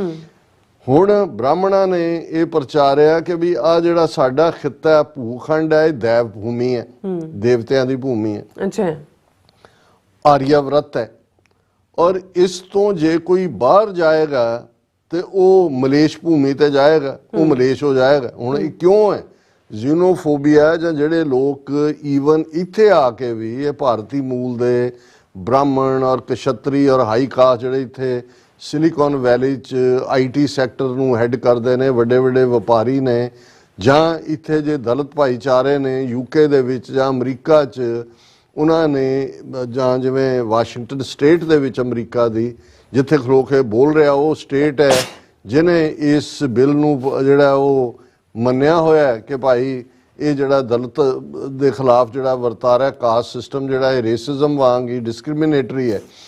ਹੁਣ ਇਸ ਸਾਰੇ ਦਾ ਪਿਛੋਕੜ ਇਹ ਹੈ ਵੀ ਉਹਨਾਂ ਨੇ ਇੱਕ ਤਾਂ ਵਿਦਨ ਵੀ ਆਪਣੇ ਜਿਹੜੇ ਹਿਊਮਨ ਬੀਇੰਗ ਸੀ ਉਹ ਤਾਂ ਸ਼ੂਦਰ ਬਣਾ ਕੇ ਇੱਕ ਵੱਡਾ ਹਿੱਸਾ ਤੁਸੀਂ ਜਿਹੜਾ ਉਹਨਾਂ ਨੂੰ ਪਾਸੇ ਕਰ ਦਿੰਦੇ ਹੋ।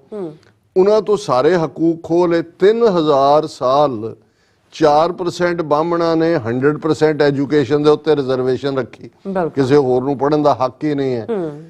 ਦਲਿਤ ਜਾਂ OBC ਤੇ BC ਤੇ ਦੂਜੇ ਤੇ ਅੱਜ ਬਣੇ ਨੇ ਔਰਤਾਂ, 50% ਦੀ ਔਰਤਾਂ ਤੁਸੀਂ ਸ਼ੂਦਰ ਬਣਾ ਦਿੱਤੀਆਂ। ਲੇਕਿਨ ਇਸ ਤੋਂ ਵੀ ਖਤਰਨਾਕ ਇਹ ਸੀ ਕਿ ਵੀ ਆਪਣੇ ਉਸ ਆਰੀਆ ਵਰਤ ਦੇ ਵਿੱਚ ਕਿਸੇ ਨੂੰ ਵੜਨ ਵੀ ਨਹੀਂ ਦਿੱਤਾ। ਔਰ ਜੇ ਤੁਸੀਂ ਜਿਨ੍ਹਾਂ ਨੇ ਐਲ ਬੈਰੂਨੀ ਜਾਂ ਦੂਜੇ ਜਿਨ੍ਹਾਂ ਨੇ ਉਸ ਬਾਰੇ 1000 ਸਾਲ ਪਹਿਲਾਂ ਜਾਂ ਦੂਜਾ ਲਿਖਿਆ, ਤੁਸੀਂ ਉੱਥੇ ਦੇਖੋ ਸਭ ਤੋਂ ਜ਼ਿਆਦਾ ਡਿਫਿਕਲਟੀ ਉਹਨਾਂ ਨੂੰ ਬਾਹਮਣਾਂ ਨਾਲ ਡੀਲ ਕਰਨ ਚ ਆਉਂਦੀ ਸੀ। ਬਾਹਮਣ ਖੁੱਲਦੇ ਹੀ ਨਹੀਂ ਸੀ, ਉਹ ਤਾਂ ਮਲੇਸ਼ ਸਮਝ ਕੇ ਹੀ ਜਿਹੜਾ ਅਵਰਣ ਇਹਨਾਂ ਨੂੰ ਕਹਿੰਦੇ ਸੀਗੇ ਇਹ ਤਾਂ ਵਰਣ ਤੋਂ ਬਾਹਰ ਨੇ। ਫਿਰ ਗੱਲ ਕੱਲੀ ਇਹ ਨਹੀਂ ਸੀ ਕਿ ਵੀ ਉਹਨਾਂ ਨੂੰ ਬਾਹਰਲਿਆਂ ਨੂੰ ਕਿਵੇਂ ਉਹ ਬਿਲਕੁਲ ਅਛੂਤ, ਇਹੀ ਹਾਲ ਮੁਸਲਮਾਨਾਂ ਨਾਲ ਕੀਤਾ। ਜਦੋਂ 1400 ਸਾਲ ਇਸਲਾਮ ਆਲਮੋਸਟ ਉਸੇ ਇੱਕ ਪੀਰੀਅਡ ਦੇ ਵਿੱਚ ਵਿਦਿਨ 60-70 ਇਅਰਸ ਸਬ ਕੰਟੀਨੈਂਟ 'ਚ ਆ ਜਾਂਦਾ ਹੈ। ਬਾਹਮਣਾਂ ਨੇ ਮਲੇਛ ਲਾਣ ਦਿੱਤਾ, ਉਹਨਾਂ ਦੇ ਹੱਥ ਦਾ ਛੋਇਆ ਪਾਣੀ ਨਹੀਂ ਪੀਣਾ, ਦੂਜਾ ਨਹੀਂ ਕਰਨਾ, ਉਹਨਾਂ ਨੂੰ ਮਲੇਛ ਲਾਣ ਦਿੱਤਾ।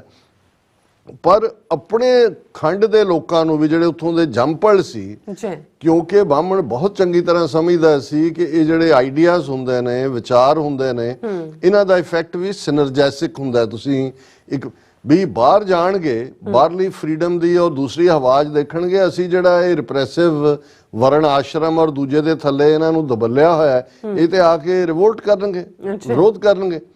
ਔਰ ਉਹਨਾਂ ਨੇ ਇਹ ਕਿਹਾ ਵੀ ਜਿਹੜਾ ਆਰੀਆ ਇਹੀ ਦੇਵ ਭੂਮੀ ਹੈ, ਇਹ ਆਰੀਆਵਰਤ ਹੈ।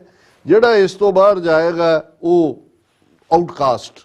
ਔਰ ਇਹ ਆਊਟਕਾਸਟ ਦਾ ਕੰਮ ਇਹ ਨਹੀਂ ਹੈ ਕਿ ਕੋਈ 1000 ਸਾਲ ਪਹਿਲਾਂ ਸੀ, ਈਵਨ 19ਵੀਂ 20ਵੀਂ ਸਦੀ ਤੱਕ ਵੀ ਰਿਹਾ। ਗਾਂਧੀ ਔਰ ਦੂਸਰੇ ਦੇ ਪੀਰੀਅਡ 'ਚ ਵੀ ਇਹ ਜਿਹੜਾ ਉਹਨਾਂ ਨੂੰ ਆ ਕੇ ਜਦੋਂ ਫਿਰ ਉਹ ਬਾਹਰੋਂ ਕੋਈ ਆਉਂਦਾ ਸੀ ਉਹਦਾ ਪੂਰਾ ਸ਼ੁੱਧੀਕਰਨ ਕਰਦੇ ਸੀ ਕਿ ਬਾਹਰੋਂ ਜਿਹੜਾ ਉਹ ਮਲੇਸ਼ ਹੋ ਕੁਛ ਨੂੰ ਤਾਂ ਉਹਨਾਂ ਨੇ ਕਦੇ ਉਹਦਾ ਹਿੱਸਾ ਬਣਾਇਆ ਹੀ ਨਹੀਂ, ਆਪਣੇ ਸਿਸਟਮ 'ਚੋਂ ਹੀ ਬਾਹਰ ਕੱਢ ਦਿੰਦੇ ਸੀ। ਸੋ ਜਦੋਂ ਅਸੀਂ ਪ੍ਰੈਜ਼ੀਡੈਂਟ ਬਾਈਡਨ ਨੂੰ ਕਹਿ ਰਹੇ ਹਾਂ ਕਿ ਵੀ ਕੱਲਾ ਤੁਸੀਂ ਚਲੋ ਚੀਨ ਰੂਸ ਫਲਾਣਾ ਵੀ ਤੁਸੀਂ ਨਾਲ ਜੋੜ ਲਿਆ, ਆਪਣੇ ਜਰਾ ਰਿਸਰਚਰਸ ਨੂੰ ਲਾਓ ਵਾਈਟ ਹਾਊਸ ਦੇ ਔਰ ਉਹਨਾਂ ਨੂੰ ਕਹੋ ਜੀ ਇਹ ਜ਼ੀਨੋਫੋਬੀਆ ਦਾ ਪਿਓ ਕੌਣ ਹੈ ਔਰ ਕਿਵੇਂ ਇਸ ਸਿਸਟਮ ਨੇ ਇਸ ਨਫ਼ਰਤ ਨੂੰ ਫੈਲਾਇਆ।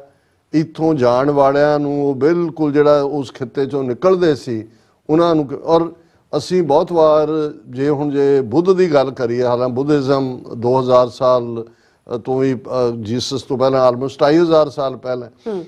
ਹੁਣ ਜੇ ਬੁੱਧ ਨੇ ਵੀ ਟਰੈਵਲ ਕੀਤਾ ਤੇ ਉਸੇ ਖੰਡ 'ਚ ਹੀ ਕੀਤਾ ਜਿਹੜਾ ਭਾਰਤ ਦਾ ਭੂਖੰਡ ਸੀ।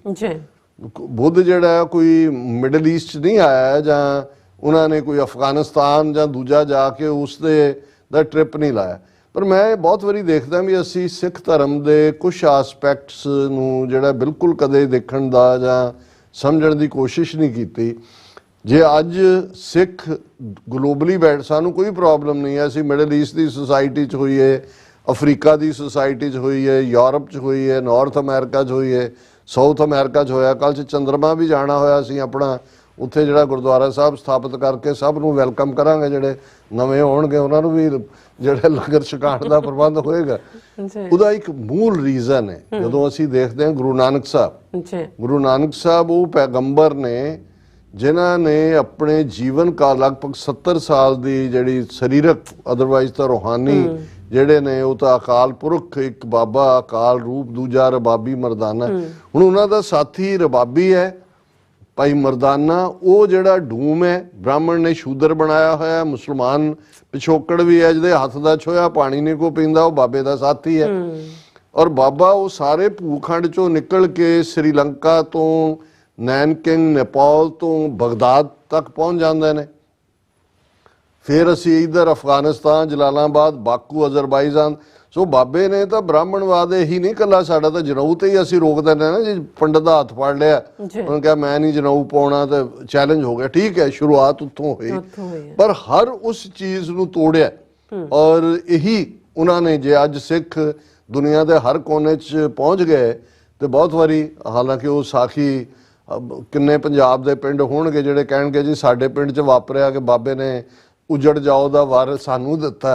ਉਦੋਂ ਤਾਂ ਵਸਦੇ ਰਹੋ ਹੀ ਵਰ 'ਚ ਗਿਣਿਆ ਜਾਂਦਾ ਸੀ, ਉਜੜ ਜਾਓ ਤਾਂ ਸਰਾਫ ਹੀ ਗਿਣਿਆ ਜਾਂਦਾ ਹੋਣਾ। ਪਰ ਮੈਨੂੰ ਬਹੁਤ ਵਾਰੀ ਹੁੰਦਾ ਵੀ ਇਹ ਬਾਬੇ ਨੇ ਉਸ ਪੰਜਾਬ ਦੇ ਖਿੱਤੇ ਵੱਲ ਜਿਹੜਾ ਉਸ ਤੇ ਖਲੋ ਕੇ ਆਪਣੀ ਉਮਤ ਨੂੰ ਹੀ ਕਿਹਾ ਵੀ ਉਜੜ ਜਾਓ, ਕਿ ਭਾਈ ਜਿੱਥੇ ਤੁਸੀਂ ਜਾਓਗੇ ਉੱਥੇ ਖੁਸ਼ਬੂ ਜਿਹੜੀ ਚੰਗੇ ਗੁਣਾਂ ਦੀ ਹੈ, ਇਨਸਾਨੀਅਤ ਦੇ ਪਿਆਰ ਦੀ ਹੈ, ਜ਼ੁਲਮ ਨੂੰ ਵੰਗਾਰਨ ਦੀ ਹੈ, ਉਹ ਉੱਥੇ ਹਰ ਥਾਂ ਪਹੁੰਚੇਗੀ। ਔਰ ਅੱਜ ਪਹੁੰਚੀ ਹੋਈ ਹੈ। ਉਹ ਕੋਵਿਡ ਹੋਏ ਔਰ ਦੂਸਰੇ ਮੌਕੇ ਹੋਣ, ਦੁਨੀਆ ਨੇ ਦੇਖਿਆ। ਔਰ ਅੱਜ ਜੇ ਖਾਲਸੇ ਦਾ ਜਮਾਲ ਔਰ ਜਲਾਲ ਹਰ ਥਾਂ ਗੁਰੂ ਦੀ ਕਲਾ ਦੇ ਨਾਲ ਹੈ ਤੇ ਇਹ ਬਾਬੇ ਨਾਨਕ ਦਾ ਕ੍ਰਿਸ਼ਮਾ ਹੈ, ਜਿਹੜਾ ਉਹਨਾਂ ਨੇ ਕ੍ਰਿਸ਼ਮਈ ਇਨਸਾਨ ਪੈਦਾ ਕੀਤੇ ਜਿਨ੍ਹਾਂ ਦੇ ਅੰਦਰ ਕ੍ਰਿਸ਼ਮਾ ਹੈ। ਔਰ ਉਹ ਕ੍ਰਿਸ਼ਮਾ ਇਨਸਾਨੀਅਤ ਦੇ ਲਈ, ਹੱਕ ਸੱਚ ਇਨਸਾਫ ਦੇ ਲਈ ਖਲੋਣਾ। ਔਰ ਜਿਨ੍ਹਾਂ ਨੂੰ ਪ੍ਰੈਜ਼ੀਡੈਂਟ ਬਾਈਡਨ ਅੱਜ ਜ਼ੀਨੋਫੋਬਿਕ ਕਹਿ ਰਹੇ ਨੇ, ਇਹ ਇਹਨਾਂ ਨੇ ਉਹ ਦਿੱਤਾ ਹੋਇਆ। ਅੱਜ ਵੀ ਇਹਨਾਂ ਦੇ ਮਾਈਂਡ ਸੈਟ 'ਚ ਜਿਹੜੇ ਇੱਥੇ ਆ ਕੇ 2 ਮਿਲੀਅਨ ਬਹਿ ਜਾਣ ਜਾਂ ਦੂਜੇ ਬਹਿ ਜਾਣ, ਐਵੇਂ ਨਹੀਂ। ਇਹਨਾਂ ਦੇ ਕੋਲ ਨਫ਼ਰਤ ਤੋਂ ਬਿਨਾਂ ਕੁਛ ਨਹੀਂ ਹੈ। ਔਰ ਇਹ ਜਿਸ ਲੈਵਲ ਦੀ ਨਫ਼ਰਤ ਇਹ ਉੱਥੇ ਫੈਲਾ ਰਹੇ ਨੇ, ਇੱਥੇ ਵੀ ਜੇ ਉਹ ਫਲਸਤੀਨੀਆਂ ਦਾ ਇਸ਼ੂ ਵੀ ਹੈ, ਕਿਸ ਐਂਗਲ ਦੇ ਵਿੱਚ ਕਿਹਨਾਂ ਦੇ ਨਾਲ ਇਹਨਾਂ ਦੀ ਸਾਂਝ ਭਿਆਲੀ ਹੈ ਕਿ ਜਿਹਦੇ ਥੱਲੇ ਇਹ ਉਸ ਨਫ਼ਰਤ ਨੂੰ ਫੈਲਾ ਰਹੇ ਨੇ। ਸੋ ਪ੍ਰੈਜ਼ੀਡੈਂਟ ਬਾਈਡਨ ਨੂੰ ਜਿੱਥੇ ਅਸੀਂ ਸਮਝਦੇ ਹਾਂ ਵੀ ਉਹਨਾਂ ਨੇ 2 ਨੁਕਤੇ ਕਲੀਅਰ ਕੀਤੇ ਵੀ ਇਹਨਾਂ ਦੀ ਇਕਨੋਮੀ ਕੋਈ ਨਹੀਂ ਹੈ, ਇਹ ਥੱਲੇ ਨੂੰ ਜਾ ਰਹੇ ਨੇ, ਅਮਰੀਕਾ ਨਹੀਂ ਜਾਣਾ ਉੱਪਰ ਨੂੰ ਕਿਉਂਕਿ ਜ਼ੀਨੋਫੋਬੀਆ ਹੈ। ਉੱਥੇ ਨਾਲ ਦੀ ਨਾਲ ਜਿਹੜਾ ਹੈ ਉਹਨਾਂ ਦੀ ਇਹ ਸਾਰੀ ਸੋਚ ਔਰ ਇਹਦੇ ਉੱਤੇ ਜੇ ਬਾਈਡਨ ਖੁਦ ਵੀ ਥੋੜੀ ਮਿਹਨਤ ਕਰਨ, ਉਹ ਜਿਹੜੀਆਂ ਮੋਦੀ ਦੀਆਂ ਦਿੱਤੀਆਂ ਗਿਫਟ ਸੀ, ਉਹਦੀ ਘਰ ਵਾਲੀ ਨੂੰ ਪਤਾ ਨਹੀਂ ਹੀਰੇ ਵਾਲੀ ਮੁੰਦਰੀ ਜਾਂ ਜੋ ਵੀ ਟੈਸਟ ਕਰਾਓ ਪੱਥਰ ਹੀ ਨਿਕਲਣਾ। ਇਹ ਝੂਠ ਔਰ ਫਰਾਡ ਜਿਹੜਾ ਹੈ और अपने रिसर्चर लाओ और समझो कि ब्राह्मणिज्म की है, ब्राह्मणवाद की है। जी राज साहब ਤੁਹਾਡਾ ਬਹੁਤ ਬਹੁਤ ਸ਼ੁਕਰੀਆ। ਸੋ ਹੱਥ ਲੈਣ ਬ੍ਰੇਕ ਔਰ ਬ੍ਰੇਕ ਤੇ ਜਾਣ ਤੋਂ ਪਹਿਲਾਂ ਅਸੀਂ ਪ੍ਰਦਰਸ਼ਕਾਂ ਤੇ ਸਰੋਤਿਆਂ ਨੂੰ ਅਪੀਲ ਤੇ ਬੇਨਤੀ ਕਰਦੀ ਵਿਊਅਰਸ, ਜਿਸ ਤਰ੍ਹਾਂ ਕਿ ਤੁਸੀਂ ਜਾਣਦੇ ਹੋ ਕਿ ਟੀਵੀ 84 ਹੱਕ ਸੱਚ ਇਨਸਾਫ ਦੀ ਆਵਾਜ਼ ਬੁਲੰਦ ਕਰ ਰਿਹਾ ਹੈ। ਆਵਾਜ਼ ਤੁਹਾਡੇ ਪਿਆਰ ਸਦਕਾ, ਤੁਹਾਡੇ ਵਿਸ਼ਵਾਸ ਸਦਕਾ, ਤੁਹਾਡੇ ਡੋਨੇਸ਼ਨ ਸਦਕਾ ਹੀ ਹੋ ਸਕਦੀ ਹੈ। ਸੋ ਅਸੀਂ ਚਾਹਾਂਗੇ ਕਿ ਤੁਸੀਂ ਟੀਵੀ 84 ਦੀ ਚੜ੍ਹਦੀ ਕਲਾ ਲਈ ਵੱਧ ਤੋਂ ਵੱਧ ਡੋਨੇਟ ਕਰੋ। ਡੋਨੇਟ ਕਰਨ ਲਈ ਸਾਡੀ ਵੈਬਸਾਈਟ tv4.tv ਤੇ ਜਾ ਕੇ ਪੇਪਲ ਦੀ ਵਰਤੋਂ ਕਰਕੇ ਵਨ ਟਾਈਮ ਡੋਨੇਟ ਕਰ ਸਕਦੇ ਹੋ, ਮੰਥਲੀ ਡੋਨੇਟ ਵੀ ਕਰ ਸਕਦੇ ਹੋ। ਤੁਸੀਂ ਟੀਵੀ 84 ਦੇ ਨਾਮ ਤੇ ਚੈੱਕ ਬਣਾ ਕੇ ਸਾਨੂੰ ਮੇਲ ਵੀ ਕਰ ਸਕਦੇ ਹੋ ਸਾਡੇ ਇਸ ਪਤੇ ਤੇ 36-01 37th ਐਵਨਿਊ, ਲੌਂਗ ਆਈਲੈਂਡ ਸਿਟੀ, ਨਿਊਯਾਰਕ 11101 USA, ਜਾਂ ਫਿਰ ਤੁਸੀਂ ਸਾਨੂੰ ਫੋਨ ਰਾਹੀਂ ਵੀ ਸੰਪਰਕ ਕਰ ਸਕਦੇ ਹੋ 5166191984। ਤੁਸੀਂ ਸਾਨੂੰ ਈਮੇਲ ਵੀ ਕਰ ਸਕਦੇ ਹੋ info@tv84.tv ਤੇ। ਅਸੀਂ ਤੁਹਾਡੇ ਤਹਿ ਦਿਲ ਤੋਂ ਸ਼ੁਕਰਗੁਜ਼ਾਰ ਹੋਵਾਂਗੇ। ਸੋ ਹੱਥ ਲੈਣੇ ਬ੍ਰੇਕ ਵਿਊਅਰਸ, ਤੁਸੀਂ ਇਸੇ ਤਰ੍ਹਾਂ ਬਣੇ ਰਹਿਣਾ। ਮਿਲਦੇ ਹਾਂ ਛੋਟੇ ਜਿਹੇ ਬ੍ਰੇਕ ਤੋਂ ਬਾਅਦ।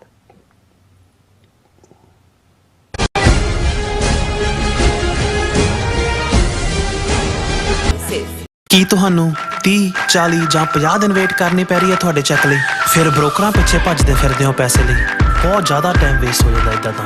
ਜੇ ਤੁਸੀਂ ਅੱਜ ਹੀ ਪੈਸੇ ਲੈਣੇ ਤਾਂ ਬੌਬਟੇਲ ਨੂੰ ਕਾਲ ਕਰੋ। ਬੌਬਟੇਲ ਤੁਹਾਡੀਆਂ ਇਨਵੋਇਸਿਸ ਸੇਮ ਡੇ ਫੰਡ ਕਰ ਸਕਦੇ ਹਨ for a small fee, no contract, no reserve and no hidden fees। ਅੱਜ ਹੀ ਕਾਲ ਕਰੋ ਬੌਬਟੇਲ ਨੂੰ ਤੇ ਤੁਹਾਡਾ ਪਹਿਲਾ ਮਹੀਨਾ ਫ੍ਰੀ। 410 204 2084। ਅਗੇਨ 410 204 2084।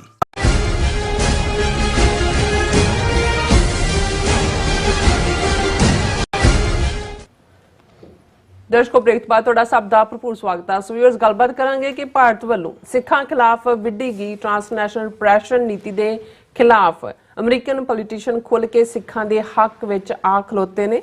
ਸੋ ਕੈਲੀਫੋਰਨੀਆ ਦੇ ਇੱਕ ਪ੍ਰਮੁੱਖ ਕਾਂਗਰਸਮੈਨ ਐਰਿਕ ਸਵਾਲਮੈਨ ਨੇ ਇੱਕ ਸਟੇਟਮੈਂਟ ਵਿੱਚ ਕਿਹਾ ਹੈ ਕਿ ਅਸੀਂ ਸਿੱਖਾਂ ਨਾਲ ਖਲੋਤੇ ਹਾਂ। ਭਾਰਤ ਸਰਕਾਰ ਦੀਆਂ ਕਾਰਵਾਈਆਂ ਅਮਰੀਕਨ ਕਾਨੂੰਨ ਅਤੇ ਅਮਰੀਕੀ ਕਦਰਾਂ ਕੀਮਤਾਂ ਨੂੰ ਸਿੱਧਾ ਚੈਲੰਜ ਹਨ। ਸੋ ਇਸ ਬਾਰੇ ਆਪਾਂ ਗੱਲਬਾਤ ਕਰਨ ਜਾ ਰਹੇ ਹਾਂ। ਸੋ ਅਸੀਂ ਚਾਹਾਂਗੇ ਕਿ ਤੁਸੀਂ ਇਸੇ ਤਰ੍ਹਾਂ ਬੜੇ ਰਹਿਣਾ। ਦੇਖਣ, ਸੁਣ ਲਿਆ, ਲਿਖਣ ਲਈ ਤੁਹਾਡਾ ਸਭ ਦਾ ਬਹੁਤ ਬਹੁਤ ਧੰਨਵਾਦ। ਜੀ ਰਾਜ ਸਾਹਿਬ, ਕੀ ਕਹਿਣਾ ਚਾਹੋਗੇ?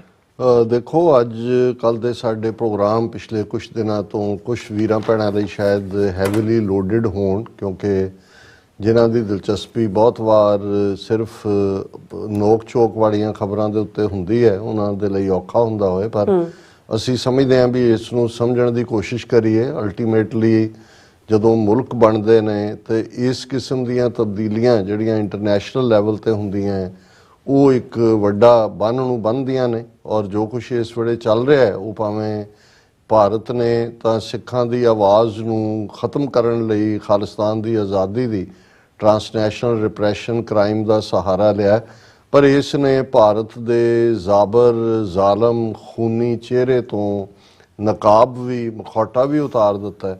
ਔਰ ਦੂਸਰੇ ਪਾਸੇ ਖਾਲਿਸਤਾਨ ਦੇ ਮੁੱਦੇ ਦੇ ਉੱਤੇ ਸਿੱਖਾਂ ਦੇ ਨਾਲ ਸਿੰਪਥੀ, ਔਰ ਅਸੀਂ ਕਿਵੇਂ ਵਿਕਟਮ ਹੈ ਇਹਨਾਂ ਦੀਆਂ ਨੀਤੀਆਂ ਦੇ, ਔਰ ਕਿਸ ਲੈਵਲ ਦੇ ਉੱਤੇ ਇਹ ਨਿੱਕੀ ਜਿਹੀ ਕੌਮ ਜਿਸ ਨੇ ਕਿੰਨਾ ਤਸ਼ੱਦਦ ਆਪਣੇ ਤੇ ਲਿਆ, ਪਰ ਇਹਦੇ ਬਾਵਜੂਦ ਸਿੱਖਾਂ ਨੇ ਕਦੇ ਇਨਸਾਨੀ ਕਦਰਾਂ ਕੀਮਤਾਂ ਦੇ ਖਿਲਾਫ ਕੁਛ ਨਹੀਂ ਕੀਤਾ। ਇਹਨਾਂ ਮੁਲਕਾਂ ਜਿੱਥੇ 150, 200 ਸਾਲ ਤੋਂ ਸਿੱਖ, ਪੌਣੇ 200 ਸਾਲ, ਆਲਮੋਸਟ 180 ਸਾਲ ਦੇ ਕਰੀਬ ਤਾਂ ਆਸਟ੍ਰੇਲੀਆ 'ਚ ਨੇ। ਅਸੀਂ ਕਿਸੇ ਦਿਨ ਜ਼ਿਕਰ ਕਰਾਂਗੇ ਉਹਨਾਂ ਦੀ ਪੂਰੀ ਹਿਸਟਰੀ, ਬੈਕਗਰਾਊਂਡ ਸਾਡੇ ਕੋਲ ਪਹੁੰਚ ਗਈ ਹੈ ਕਿ ਵੀ ਕਿਹੜੇ ਫੇਜ਼ ਦੇ ਵਿੱਚ, ਕਿਉਂਕਿ ਮੈਨੂੰ ਬਹੁਤ ਵਾਰੇ ਲੱਗਦਾ ਸੀ ਕਿ ਵੀ ਸਿੱਖਾਂ ਦੀ ਮਾਈਗ੍ਰੇਸ਼ਨ 1849 ਜਦੋਂ ਪੰਜਾਬ ਅੰਗਰੇਜ਼ਾਂ ਦੇ ਪੇਟੇ ਪਿਆ, ਵੀ ਦਲੀਪ ਸਿੰਘ ਪਹਿਲਾ ਸੀ ਜਿਹੜਾ UK 'ਚ ਗਿਆ, ਪਰ ਆਸਟ੍ਰੇਲੀਆ ਦੇ ਵਿੱਚ ਸਿੱਖਾਂ ਦੀ ਆਮਦ 1830 ਦੇ ਵਿੱਚ ਹੀ ਜਿਹੜਾ ਹੈ ਉਹਨਾਂ ਨੇ ਸਭ ਤੋਂ ਪਹਿਲਾਂ ਉੱਥੇ ਪਹੁੰਚੇ, ਔਰ ਉਹਨਾਂ ਦੇ ਆਰਕਾਈਵਸ ਦੇ ਵਿੱਚ ਉਹਨਾਂ ਦੇ ਰਿਕਾਰਡ ਨੇ। ਸੋ ਕੁੱਲ ਮਿਲਾ ਕੇ ਅਸੀਂ ਈਵਨ ਅਮਰੀਕਾ ਦੇ ਹਵਾਲੇ ਨਾਲ ਵੀ, ਹਾਲਾਂ ਬਹੁਤ ਵਾਰ 19ਵੀਂ ਸਦੀ ਦਾ ਅਖੀਰ ਕਿਹਾ ਜਾਂਦਾ ਹੈ,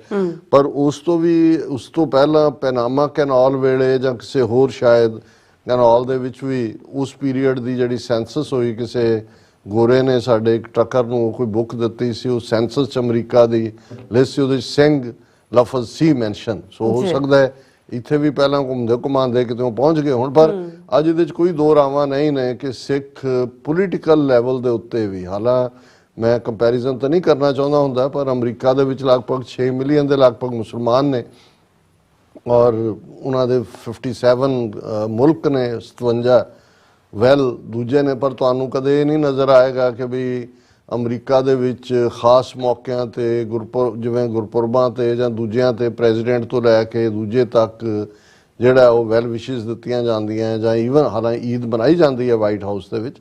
ਇਸ ਵਾਰ ਜਿਹੜੀਆਂ ਮੁਸਲਮਾਨ ਜਥੇਬੰਦੀਆਂ ਨੇ ਬਾਈਕਾਟ ਕੀਤਾ, ਉਹਨਾਂ ਨੇ ਕਿਹਾ ਵੀ ਜੋ ਅਮਰੀਕਾ ਮਦਦ ਕਰ ਰਿਹਾ ਇਜ਼ਰਾਈਲ ਦੇ ਫਲਸਤੀਨੀਆਂ ਨਾਲ ਹੋ ਰਿਹਾ ਅਸੀਂ ਲੇਕਿਨ ਇੰਨਾ ਸਾਡਾ ਛੋਟਾ ਨੰਬਰ ਔਰ ਬਿਲਕੁਲ ਮਾਈਕਰੋਸਕੋਪਿਕ ਅਸੀਂ ਮਾਈਨੋਰਿਟੀ ਹਾਂ, ਮਾਈਨੋਰਿਟੀਜ਼ ਦੇ ਵਿੱਚ ਵੀ ਇਹ ਗੁਰੂ ਦੀ ਕਲਾ ਵੀ ਹੈ ਔਰ ਜਿਹੜਾ ਗੁਰੂ ਦੀ ਕਲਾ ਥੱਲੇ ਜਿਹੜੇ ਕ੍ਰਿਸ਼ਮਾਈ ਮਿਰਾਕਲ ਫੀਲਡ ਇਨਸਾਨ ਖਾਲਸਾ ਸਿੱਖ ਗੁਰੂ ਨੇ ਪੈਦਾ ਕੀਤੇ ਨੇ, ਉਹਨਾਂ ਨੇ ਆਪਣੀ ਥਾਂ ਬਣਾਈ ਹੈ। ਅੱਜ ਅਮਰੀਕਨ ਕਾਂਗਰਸ ਦੇ ਵਿੱਚ 50 ਤੋਂ ਜ਼ਿਆਦਾ ਕਾਂਗਰਸਮੈਨ ਸਿੱਖ ਕਾਕਸ ਦਾ ਹਿੱਸਾ ਨੇ। ਜਿਹੜੀ ਕੁਝ ਮੁਲਕਾਂ ਦੇ ਜਿਹੜੇ ਨੁਮਾਇੰਦੇ ਮੁਲਕ ਨੇ ਉਹਨਾਂ ਦੀਆਂ ਵੀ ਕੋਈ ਕਾਕਸਿਸ ਨਹੀਂ ਨੇ ਔਰ ਇਸੇ ਤਰ੍ਹਾਂ ਹੋਰ ਲੈਵਲ ਦੇ ਉੱਤੇ ਅਸੀਂ ਦੇਖਦੇ ਹਾਂ ਜੇ ਆਉਣ ਵਾਲੇ ਪੀਰੀਅਡ ਦੇ ਵਿੱਚ ਬੇਸ਼ੱਕ ਦਲੀਪ ਸਿੰਘ ਸੌਂਦ 1950 ਚ ਪਹਿਲਾ ਕਾਂਗਰਸਮੈਨ ਸੀ, ਹਾਲਾਂ ਸਿੱਖੀ ਸਰੂਪ ਨਹੀਂ ਸੀ। ਹੁਣ ਜਿਵੇਂ ਰਵੀ ਭੱਲਾ ਜਿਹੜੇ ਹੋਬੋਕਨ ਦਾ ਮੇਅਰ ਇਸ ਵਾਰ ਅਪੋਜ਼ਡ ਬਣਿਆ, ਜੇ ਕਾਂਗਰਸਮੈਨ ਬਣਦਾ ਇਹ ਵੀ ਇੱਕ ਹਿਸਟਰੀ ਕ੍ਰੀਏਟ ਹੋਏਗੀ। ਹਾਲਾਂ ਟਫ ਹੈ, ਬੈਟਲ ਪ੍ਰਾਇਮਰੀ ਦੇ ਵਿੱਚ ਹੀ ਡਿਸਾਈਡ ਹੋਣਾ ਹੈ ਵੀ ਕੀ ਹੋਏਗਾ। ਪਰ ਮੈਂ ਇਹ ਕਹਿਣਾ ਚਾਹੁੰਦਾ ਵੀ ਈਵਨ ਇਸ ਪੀਰੀਅਡ 'ਚ ਵੀ ਜਦੋਂ ਕਿ ਸਾਡੇ ਕੋਈ ਕਾਂਗਰਸਮੈਨ ਜਾਂ ਸੈਨੇਟਰ ਨਹੀਂ ਨੇ ਜਿਹੜੇ ਕਿ ਜਿਵੇਂ ਕੈਨੇਡਾ ਵਾਂਗ ਹੈ, ਲੇਕਿਨ ਇਹਦੇ ਬਾਵਜੂਦ ਜਿਹੜੇ ਜਿਨ੍ਹਾਂ ਦੇ ਨਾਲ ਸਿੱਖ ਜਿਨ੍ਹਾਂ ਦੇ ਹਲਕਿਆਂ 'ਚ ਰਹਿੰਦੇ ਨੇ ਕਾਂਗਰਸਮੈਨਾਂ ਸੈਨੇਟਰਾਂ ਦੇ, ਉਹ ਮਹਿਸੂਸ ਕਰਦੇ ਨੇ ਕਿ ਵੀ ਇਹ ਕੌਮ ਦੇ ਨਾਲ ਧੱਕਾ ਹੋ ਰਿਹਾ ਔਰ ਇੰਡੀਆ ਜਿਹੜਾ ਉਹ ਗਲਤ ਹੱਥਕੰਡਿਆਂ ਦੇ ਉੱਤੇ ਉਤਰਿਆ। ਔਰ ਐਰਿਕ ਸਵਾਲਵਲ ਇਹ ਕੈਲੀਫੋਰਨੀਆ ਦੇ 14ਵੇਂ ਡਿਸਟ੍ਰਿਕਟ ਦੇ ਪਾਵਰਫੁਲ ਕਾਂਗਰਸਮੈਨ ਨੇ ਔਰ ਉਹਨਾਂ ਨੇ ਅੱਜ ਇੱਕ ਸਟੇਟਮੈਂਟ ਪ੍ਰੈਸ ਰਿਲੀਜ਼ ਦੇ ਰੂਪ 'ਚ ਮੈਂ ਉਹ ਸਾਂਝੀ ਕਰਨਾ ਚਾਹਾਂਗਾ, ਇਹ ਦੱਸਣ ਦੇ ਲਈ ਕਿ ਆਪਣੇ ਲੈਵਲ ਦੇ ਉੱਤੇ ਬਹੁਤ ਸਾਰੀਆਂ ਥਾਵਾਂ ਤੇ ਜਿਹੜਾ ਉਹ ਕੰਮ ਕੀਤਾ ਜਾ ਰਿਹਾ ਉਸ ਦੇ ਨਤੀਜੇ ਸਾਹਮਣੇ ਨੇ। ਇਹਦੀ ਹੈਡਲਾਈਨ ਇਹ ਹੈ ਕਿ Swalwell statement on transnational threats against the Sikh community in the US। ਹੁਣ ਇਹ ਇਕੱਲਾ ਖਾਲਿਸਤਾਨ ਜਾਂ ਦੂਜਾ ਲਫ਼ਜ਼ ਤੱਕ ਹੀ ਮਹਿਦੂਦ ਨਹੀਂ ਰਹਿ ਗਿਆ, ਉਹਨਾਂ ਨੇ ਈਵਨ ਕਾਂਗਰਸਮੈਨ ਐਰਿਕ ਨੇ ਇਹਨੂੰ ਥ੍ਰੈਟ ਅਗੇਂਸਟ ਦਾ ਸਿੱਖਸ ਜਿਹੜੀ ਹੈ ਉਸ ਨੂੰ ਲਿਆ। ਟੁਡੇ ਉਹਨਾਂ ਨੇ following statement, the Sikh community in the United status is being targeted for who they are and for what they believe in, said Congressman Eric Swalwell। ਕਿ ਵੀ ਆਪਣੀਆਂ ਕਦਰਾਂ ਕੀਮਤਾਂ ਦੇ ਹੁਣ ਅਸੀਂ ਜ਼ੀਨੋਫੋਬਿਕ ਗੱਲ ਕਰਕੇ ਹਟੇ ਹਾਂ ਕਿ ਇਹਨਾਂ ਦੇ ਤਾਂ ਬਲੱਡ ਦੇ ਵੀ ਇਹ ਤਾਂ ਜਨਮਦਾਤਾ ਨੇ ਜ਼ੀਨੋਫੋਬੀਆ ਦੇ, ਨਫ਼ਰਤ ਦੇ, ਜ਼ਾਤ ਪਾਤ ਦੇ, ਇਨਸਾਨ ਨੂੰ ਇਨਸਾਨ ਨਾਲੋਂ ਤੋੜਨ ਦੇ, ਤੇ ਸਿੱਖ ਤਾਂ ਜੋੜਨ 'ਚ ਯਕੀਨ ਰੱਖਦਾ ਹੈ, ਪਿਆਰ 'ਚ ਯਕੀਨ ਰੱਖਦਾ ਹੈ, ਹਰ ਇੱਕ ਨੂੰ ਆਪਣੇ ਗੜ ਨਾਲ ਲਾਉਣ ਦੇ ਵਿੱਚ ਯਕੀਨ ਰੱਖਦਾ ਹੈ। ਉਹਨਾਂ ਨੇ ਕਿਹਾ ਕਿ ਭਾਈ ਇਹ Sikh community in the United States is being targeted for who they are and for what they believe in. Credible evidence has shown the Indian government launched a campaign of transnational repression against the Sikh community in the United States and Canada. ਹੁਣ ਇਹ ਕਿਸੇ individual ਨਾ ਜਾਂ movement ਰਾਣੀ ਇਹ ਸਮੁੱਚੀ ਸਿੱਖ ਕੌਮ, ਪਰ ਮੈਂ ਸਮਝਦਾ ਵੀ ਇਸ ਕਾਂਗਰਸਮੈਨ ਨੇ ਇੰਡੀਅਨ ਸਿਸਟਮ ਦੀ ਨਰਵ ਨੂੰ ਫੜ ਲਿਆ, ਉਹਨੂੰ ਸਮਝ ਲਿਆ ਵੀ ਇਹ ਹੈ ਕੀ ਨੇ। Credible evidence has shown the Indian government launched a campaign of transnational repression against the Sikh community in the United States and Canada. The campaign included, ਇਹ ਜਿਹੜਾ ਕੈਂਪੇਨ ਹੈ ਇੱਕ ਲੈਵਲ ਤੇ ਨਹੀਂ ਹੈ, ਇਨਕਲੂਡਡ ਦਾ ਮਤਲਬ ਹੈ ਇਨ ਐਡੀਸ਼ਨ ਹੈ, ਬਾਕੀ ਤਾਂ ਜੋ ਕਰ ਹੀ ਰਹੇ ਨੇ ਉਹ ਸਿੱਖਾਂ ਦਾ ਥੱਲਾ ਲਾਉਣ ਲਈ, ਨੁਕਸਾਨ ਕਰਨ ਲਈ, ਫੈਕਸ਼ਨਲਿਜ਼ਮ, ਝਗੜੇ, ਗੁਰਦੁਆਰਿਆਂ 'ਚ ਇਨਫਿਲਟ੍ਰੇਸ਼ਨ, ਬਾਕੀ ਜਿਹੜਾ ਉਹ ਪੂਰਾ ਸਿੱਖ ਡਾਇਸਪੋਰਾ ਨੂੰ ਬਦਨਾਮ ਕਰਨ ਲਈ ਜਿਹੜੀ ਮੁਹਿੰਮ ਇਹ ਚਲਾਈ ਹੋਈ ਹੈ ਇਹਨਾਂ ਨੇ। ਉਹਨਾਂ ਨੇ ਕਿਹਾ ਕਿ ਵੀ the campaign included a murder for hire scheme targeting prominent members of America's Sikh community, prompting the FBI to alert those targeted। ਕਿ ਈਵਨ ਜਿਹੜੇ ਪ੍ਰੋਮੀਨੈਂਟ ਲੋਕ ਨੇ ਸਿੱਖ ਕਮਿਊਨਿਟੀ ਦੇ ਉਹਨਾਂ ਨੂੰ ਟਾਰਗੇਟ ਕਰਨ ਲਈ, ਔਰ FBI ਨੇ ਉਹਨਾਂ ਸਿੱਖਾਂ ਨੂੰ ਜਿਹੜਾ ਹੈ ਵਾਰਨ ਕੀਤਾ ਕਿ ਭਾਈ ਇਵੇਂ ਤੁਹਾਡੇ ਨਾਲ ਹੋਣ ਜਾ ਰਿਹਾ। America is a land of freedom and opportunity, A place where people come to live free from political violence and persecution। ਕਿ ਅਮਰੀਕਾ ਆਜ਼ਾਦੀ ਔਰ ਮੌਕਾ ਮਿਲਣ ਦੀ ਧਰਤੀ ਹੈ ਜਿੱਥੇ ਤੁਹਾਡੇ ਲਈ ਮੌਕੇ ਫਰਾਹਮ ਕੀਤੇ ਜਾਂਦੇ ਨੇ, ਮੁਹੱਈਆ ਕੀਤੇ ਜਾਂਦੇ ਨੇ, ਔਰ ਜਿੱਥੇ ਲੋਕ ਆਉਂਦੇ ਨੇ ਤਾਂ ਕਿ ਉਹ ਕਿਸੇ ਵੀ ਸਿਆਸੀ ਹਿੰਸਾ ਜਾਂ ਡਰ ਤੋਂ ਜਿਹੜਾ ਦੂਰ ਆਪਣੀ ਜ਼ਿੰਦਗੀ ਨੂੰ ਬਸਰ ਕਰ ਸਕਣ।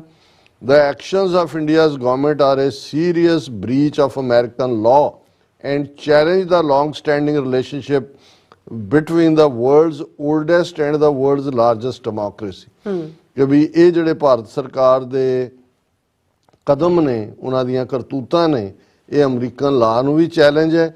ਔਰ ਜਿਹੜੀ ਲੰਬੇ ਵਕਤ ਦੀ ਰਿਲੇਸ਼ਨਸ਼ਿਪ ਹੈ ਦੁਨੀਆ ਦੀ ਸਭ ਤੋਂ ਪੁਰਾਣੀ ਜਮਹੂਰੀਅਤ ਯਾਨੀ ਕਿ ਅਮਰੀਕਾ ਔਰ ਆਪਣੇ ਆਪ ਨੂੰ ਜਿਹੜੇ ਵੱਡੀ ਜਮਹੂਰੀਅਤ ਕਹਿੰਦੇ ਨੇ ਉਹਨਾਂ ਦੇ ਵਿਚਾਲੇ democratic nations must stand against this kind of authoritarian repression not perpetrated against each other ਕਿ ਦੋਨੋਂ ਜੇ ਡੈਮੋਕ੍ਰੇਸੀਜ਼ ਨੇ ਤੇ ਇਹ ਤਾਂ ਜਿਹੜਾ ਇਸ ਕਿਸਮ ਦਾ ਉਹ ਤਾਂ ਅਥੋਰੀਟੇਰੀਅਨ ਰਜੀਮਸ ਦੇ ਅਗੇਂਸਟ ਖਲੋਂਦੀਆਂ ਨੇ ਡੈਮੋਕ੍ਰੇਸੀਜ਼।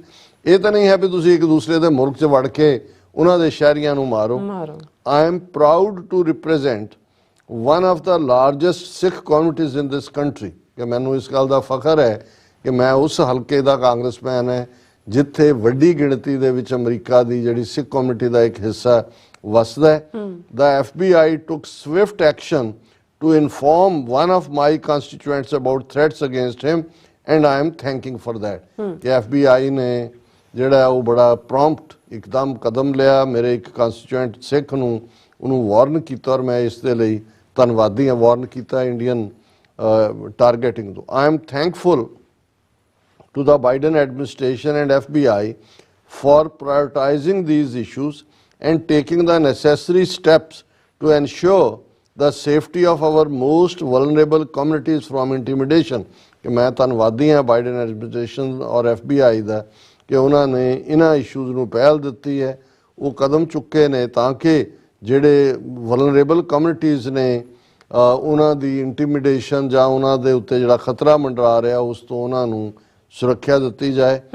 I urge them to remain vigilant in ensuring our intelligence community monitors this threat and that law enforcement proactively work with Sikhs in America to protect their safety and right to freely practice their religion।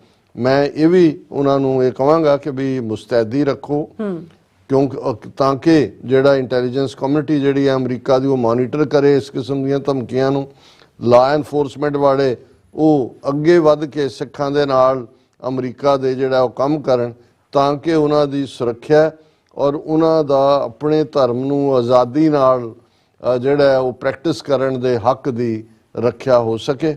However, I believe more must be done to prepare for and prevent instances of foreign governments targeting their political opponents in America। ਪਰ ਨਾਲ ਹੀ ਮੈਂ ਇਹ ਵੀ ਕਹਿਣਾ ਚਾਹੁੰਦਾ ਕਿ ਅਜੇ ਸਾਨੂੰ ਹੋਰ ਵੀ ਬਹੁਤ ਕੁਝ ਕਰਨ ਦੀ ਲੋੜ ਹੈ ਤਾਂ ਕਿ ਉਹ ਵਿਦੇਸ਼ੀ ਸਰਕਾਰਾਂ ਜਿਹੜੀਆਂ ਕਿ ਆਪਣੇ ਸਿਆਸੀ ਮੁਖਾਲਫਾਂ ਨੂੰ ਅਮਰੀਕਾ ਦੀ ਧਰਤੀ ਤੇ ਨਿਸ਼ਾਨੇ ਤੇ ਲੈਣਾ ਚਾਹੁੰਦੀਆਂ ਨੇ, we must never back down from our responsibility as elected officials to stand up to political repression and hate in all of its forms ਕਿ ਅਸੀਂ ਜਿਹੜੇ ਕਿ ਲੋਕਾਂ ਦੇ ਚੁਣੇ ਹੋਏ ਨੁਮਾਇੰਦੇ ਹੈ ਅਸੀਂ ਕਦੇ ਆਪਣੀ ਜ਼ਿੰਮੇਵਾਰੀ ਤੋਂ ਨਾ ਭੱਜੀਏ। we must never back down ਜ਼ਿੰਮੇਵਾਰੀ to stand up to political repression ਕਿ ਜਿਹੜੇ ਸਿਆਸੀ ਤੌਰ ਦੇ ਉੱਤੇ ਜ਼ੁਲਮ ਨਾਲ ਆਵਾਜ਼ ਨੂੰ ਬੰਦ ਕਰਨਾ ਹੈ ਐਂਡ ਹੇਟ ਨਫ਼ਰਤ ਹੈ ਜਿਹੜੀ ਕਿਸੇ ਵੀ ਤਰੀਕੇ ਦੀ। ਸੋ ਅਸੀਂ ਰਿਪਰੈਜ਼ੈਂਟੇਟਿਵ ਕਾਂਗਰਸਮੈਨ ਐਰਿਕ ਸਵਾਲਵੈਲ ਦਾ ਸ਼ੁਕਰੀਆ ਅਦਾ ਕਰਦੇ ਹਾਂ ਔਰ ਉਹਨਾਂ ਕੰਸਟੀਟਿਊਐਂਟਸ ਦਾ ਵੀ ਜਿਨ੍ਹਾਂ ਨੇ ਕਾਂਗਰਸਮੈਨ ਨੂੰ ਵੈਲ ਇਨਫੋਰਮਡ ਰੱਖਿਆ ਔਰ ਇਹ ਬੜੀ ਸਟਰੋਂਗ ਸਟੇਟਮੈਂਟ ਹੈ। ਇਹ ਆਮ ਜਿਹੜੀਆਂ ਸਟੇਟਮੈਂਟਸ ਨੇ ਕਿ ਜੀ ਵੀ ਕੰਡੈਮ ਟਰਾਂਸਨੈਸ਼ਨਲ ਰਿਪਰੈਸ਼ਨ ਔਰ ਉਸ ਤੋਂ ਬਹੁਤ ਬਿਯੋਂਡ ਹੈ। ਇਹਨਾਂ ਕਾਂਗਰਸਮੈਨ ਨੇ ਦੱਸ ਦਿੱਤਾ ਹੈ ਕਿ ਵੀ ਕੱਲਾ ਕੁਛ ਟਾਰਗੇਟ ਹੀ ਨਹੀਂ ਨੇ, ਓਵਰਆਲ ਸਿੱਖ ਵੈਲਿਊਜ਼ ਵੀ ਜਿਹੜੀਆਂ ਨੇ ਉਹਨਾਂ ਨੂੰ ਨਿਸ਼ਾਨੇ ਦੇ ਉੱਤੇ ਲਿਆ ਹੋਇਆ ਇੰਡੀਅਨ ਰਜੀਮ ਨੇ। ਜੀ ਡਾਕਟਰ ਸਾਹਿਬ ਤੁਹਾਡਾ ਬਹੁਤ ਬਹੁਤ ਸ਼ੁਕਰੀਆ। ਸੋ ਅਥਲੇ ਬ੍ਰੇਕ ਵਿਊਅਰਸ ਤੁਸੀਂ ਇਸ ਤਰ੍ਹਾਂ ਬੜੇ ਰਹਿਣਾ, ਮਿਲਦੇ ਹਾਂ ਛੋਟੇ ਜਿਹੇ ਵਕਫੇ ਤੋਂ ਬਾਅਦ।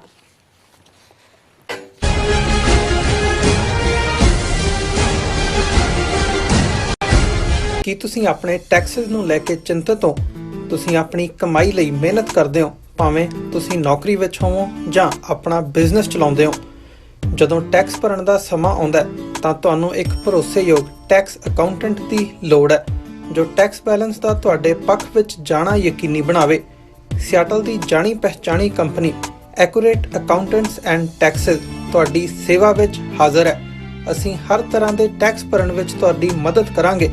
ਟੈਕਸ ਸੰਬੰਧੀ ਕਿਸੇ ਵੀ ਤਰ੍ਹਾਂ ਦੇ ਸਵਾਲ ਲਈ ਅੱਜ ਹੀ ਸਾਡੇ ਤੱਕ ਪਹੁੰਚ ਕਰੋ। accurate accountants and taxes.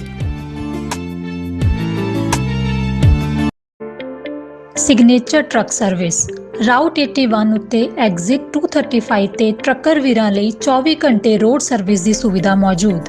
Heavy duty repair, oil change, ਪੁਰਾਣੇ ਅਤੇ ਨਵੇਂ tyre, computer diagnostic, DPF cleaning, brake service ਜਾਂ ਰਸਤੇ ਵਿੱਚ ਆਈ ਹਰ ਤਰ੍ਹਾਂ ਦੀ ਰਿਪੇਅਰ ਪ੍ਰੋਫੈਸ਼ਨਲ ਟੀਮ ਵੱਲੋਂ ਕੀਤੀ ਜਾਂਦੀ ਹੈ।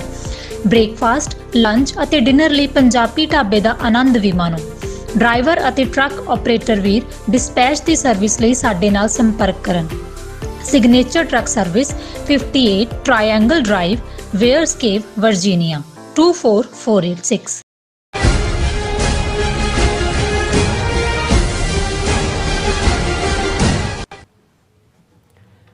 Viewers welcome back to program. So viewers ਗੱਲਬਾਤ ਕਰਨ ਜਾ ਰਹੇ ਹਾਂ ਕਿ ਆਸਟ੍ਰੇਲੀਆ ਦੀ ਮੌਜੂਦਾ ਹਕੂਮਤ ਪਿਛਲੇ ਵਰ੍ਹਿਆਂ ਵਿੱਚ ਮੋਦੀ ਭਗਤਾਂ ਵਾਂਗ ਹੀ ਵਰਤਾਰਾ ਕਰ ਰਹੀ ਸੀ, ਜਦੋਂ ਕਿ ਆਸਟ੍ਰੇਲੀਆ ਵਿੱਚ ਭਾਰਤੀ ਖੁਫੀਆ ਏਜੰਸੀ ਰਾਹ ਵੱਲੋਂ ਆਪਣੇ ਜਸੂਸਾਂ ਦਾ ਜਾਲ ਵਿਛਾਇਆ ਜਾ ਰਿਹਾ ਸੀ। So Australia Gurdwara council of Victoria ਵੱਲੋਂ ਇੱਕ ਪ੍ਰੈਸ ਰਿਲੀਜ਼ ਜਾਰੀ ਕਰਕੇ ਭਾਰਤ ਵੱਲੋਂ ਆਸਟ੍ਰੇਲੀਆ ਵਿੱਚ ਕੀਤੀ ਜਾ ਰਹੀ ਦਖਲ ਅੰਦਾਜ਼ੀ ਅਤੇ ਜਸੂਸੀ ਦੀ ਭਰਵੀਂ ਨਿਖੇਧੀ ਕੀਤੀ ਹੈ। ਸੋ ਆਸ ਕਰਨੀ ਚਾਹੀਦੀ ਹੈ ਕਿ ਆਸਟ੍ਰੇਲੀਆ ਸਰਕਾਰ ਆਪਣੇ ਮੁਲਕ ਦੇ ਹਿੱਤ ਵਿੱਚ ਭਾਰਤ ਸਰਕਾਰ ਦੀਆਂ ਆਸਟ੍ਰੇਲੀਆ ਵਿੱਚੀਆਂ ਕਾਰਵਾਈਆਂ ਸੰਬੰਧੀ ਇੱਕ ਵਾਈਟ ਪੇਪਰ ਜਾਰੀ ਕਰੇਗੀ ਅਤੇ ਭਾਰਤ ਨੂੰ ਉਸ ਦੀਆਂ ਕਰਤੂਤਾਂ ਲਈ ਜਵਾਬਦੇਹ ਬਣਾਇਆ ਜਾਏਗਾ। ਸੋ ਇਸ ਬਾਰੇ ਆਪਾਂ ਗੱਲਬਾਤ ਕਰਨ ਜਾ ਰਹੇ ਹਾਂ। ਸੋ ਅਸੀਂ ਚਾਹਾਂਗੇ ਕਿ ਤੁਸੀਂ ਇਸੇ ਤਰ੍ਹਾਂ ਬਣੇ ਰਹਿਣਾ। ਦੇਖਣ ਸੁਣਨ ਲਈ ਲਿਖਣ ਲਈ ਤੁਹਾਡਾ ਸਭ ਦਾ ਬਹੁਤ ਬਹੁਤ ਸ਼ੁਕਰੀਆ ਜੀ। ਡਾਕਟਰ ਸਾਹਿਬ ਕੀ ਵਿਚਾਰਾਂ ਨੇ? ਦੇਖੋ, ਜਿੱਥੇ ਇਸ ਸਾਰੇ ਡਿਸਕਸ਼ਨ ਫੋਰਮ ਦੇ ਉੱਤੇ ਜਿਹੜਾ ਪਿਛਲੇ ਕਈ ਦਿਨਾਂ ਤੋਂ ਲਗਾਤਾਰਤਾ ਨਾਲ ਹੈ, ਕੈਨੇਡਾ ਦੇ ਪ੍ਰਾਈਮ ਮਿਨਿਸਟਰ ਜਸਟਿਨ ਟਰੂਡੋ ਜਾਂ Canadian government on the top ਹੈ ਕਿ ਜਿੱਥੇ ਉਹਨਾਂ ਨੇ ਆਪਣਾ ਹਕੂਮਤੀ ਫਰਜ਼ ਨਿਭਾਇਆ। ਜਸਟਿਨ ਟਰੂਡੋ ਨੇ ਇਹੀ ਨਹੀਂ ਕਿ 18 ਸਤੰਬਰ ਨੂੰ 3 ਮਹੀਨੇ ਦੇ ਵਿੱਚ ਇੰਕਸ਼ਾਫ ਕਰਕੇ ਇੰਡੀਆ ਨੂੰ ਜ਼ਿੰਮੇਵਾਰ ਦੱਸਿਆ ਹਰਦੀਪ ਸਿੰਘ ਨਿੱਜਰ ਦੇ ਮਰਡਰ ਲਈ, ਉਹਨਾਂ ਦੇ ਰਾਜ ਦੇ ਬੰਦੇ ਨੂੰ ਵੀ ਉੱਥੋਂ ਕੱਢਿਆ। ਔਰ ਲੇਟੈਸਟ ਜੇ ਅਸੀਂ ਇਸ ਵੀਕਐਂਡ ਤੇ ਉਹਨਾਂ ਦੀ ਪ੍ਰੈਜੈਂਟੇਸ਼ਨ ਦੇਖੀਏ ਤੇ ਉਹਨਾਂ ਨੇ ਇਹ ਅਸ਼ੋਰ ਕੀਤਾ ਕਿ ਭਾਈ ਸਿੱਖੀ ਵੈਲਿਊਜ਼ ਨੂੰ ਡਿਫੈਂਡ ਕਰਨਗੇ, ਸਿੱਖਾਂ ਦੇ ਆਜ਼ਾਦੀ ਦੇ ਹੱਕ ਨੂੰ, ਰਿਲੀਜਨ ਨੂੰ, ਇਹ ਸਾਰਿਆਂ ਨੂੰ। ਸੋ ਮੈਂ ਸਮਝਦਾ ਹਾਂ ਵੀ ਸੈਲੂਟ ਜਸਟਿਨ ਟਰੂਡੋ ਨੂੰ ਇੱਕ ਵਾਰ ਫੇਰ। ਇਸ ਸਾਰੇ 'ਚ ਖਾਸ ਤੌਰ ਤੇ ਵਾਸ਼ਿੰਗਟਨ ਪੋਸਟ ਦੀ ਸਟੋਰੀ ਨੇ, ਜਿਸ ਨੇ ਜਦੋਂ ਅਸੀਂ ਇਹ ਕਹਿੰਦੇ ਹਾਂ ਵੀ ਕਈ ਵਾਰ ਇੱਕ ਕਹਾਣੀ ਜਿਹੜੀ ਹੈ ਉਹ ਸਾਰੇ ਨੈਰੇਟਿਵ ਨੂੰ ਉਲਟਾ ਕੇ ਉਹ ਮਾਰਦੀ ਹੈ, ਹਾਲਾਂ ਅਸੀਂ ਫਖਰ ਮਹਿਸੂਸ ਕਰਦੇ ਸੀ, ਹੁਣ ਵੀ ਕਰਦੇ ਹਾਂ, ਪਰ ਵਿਦ ਪਿੰਚ ਆਫ ਸਾਲਟ ਕਿ ਵੀ ਅਮਰੀਕਾ ਨੇ ਹੌਸਲਾ ਦਿਖਾਇਆ, ਇੰਡੈਕਟਮੈਂਟ ਕੀਤੀ ਔਰ ਵੇਟ ਕਰ ਰਹੇ ਸੀ ਕਿ ਨਿਖਿਲ ਗੁਪਤਾ ਆਏ ਔਰ ਦੂਜੇ। ਪਰ ਵਾਸ਼ਿੰਗਟਨ ਪੋਸਟ ਦੀ ਸਟੋਰੀ ਨੇ ਇਸ ਭਰਮ ਨੂੰ ਵੀ ਤੋੜਿਆ ਕਿ ਵੀ ਇਹ। ਔਰ ਆਸਟ੍ਰੇਲੀਆ ਬਾਰੇ ਤਾਂ ਉਹਨਾਂ ਦੇ ਪ੍ਰਾਈਮ ਮਿਨਿਸਟਰ ਐਂਥਨੀ ਐਲਬਨੀਜ਼ ਜਿਸ ਕਿਸਮ ਦਾ ਵਰਤਾਰਾ ਉਹਨਾਂ ਦਾ ਮੋਦੀ ਦੀ ਪ੍ਰੈਜ਼ੈਂਸ, ਖਾਸ ਤੌਰ ਤੇ ਜਿਨ੍ਹਾਂ ਨੇ ਇਹ ਮਿਸਟਰ ਐਲਬਨੀਜ਼ ਦਾ ਇੰਡੀਆ ਦੌਰਾ ਦੇਖਿਆ, ਜਦੋਂ ਕਿ ਰੱਥ ਦੇ ਵਿੱਚ ਸਟੇਡੀਅਮ 'ਚ ਮੋਦੀ ਨਾਲ ਲੈ ਕੇ ਉੱਥੇ ਮੋਦੀ ਤੇ ਉਹਦੀ ਜੈ ਜੈਕਾਰ ਹੋ ਰਹੀ ਹੈ। ਤੇ ਫਿਰ ਜਿਵੇਂ ਮੋਦੀ ਜਦੋਂ ਆਸਟ੍ਰੇਲੀਆ ਦੇ ਦੌਰੇ ਤੇ ਆਇਆ ਔਰ ਬੜੀ ਜਿਹੜਾ ਉਹ ਬੇਹਯਾਈ ਨਾਲ ਐਲਬਨੀਜ਼ ਕਹਿ ਰਿਹਾ ਕਿ ਬੰਦੇ ਇਕੱਠੇ ਕੀਤੇ ਨੇ ਜਹਾਜ਼ ਭਰ ਕੇ ਪੈਸੇ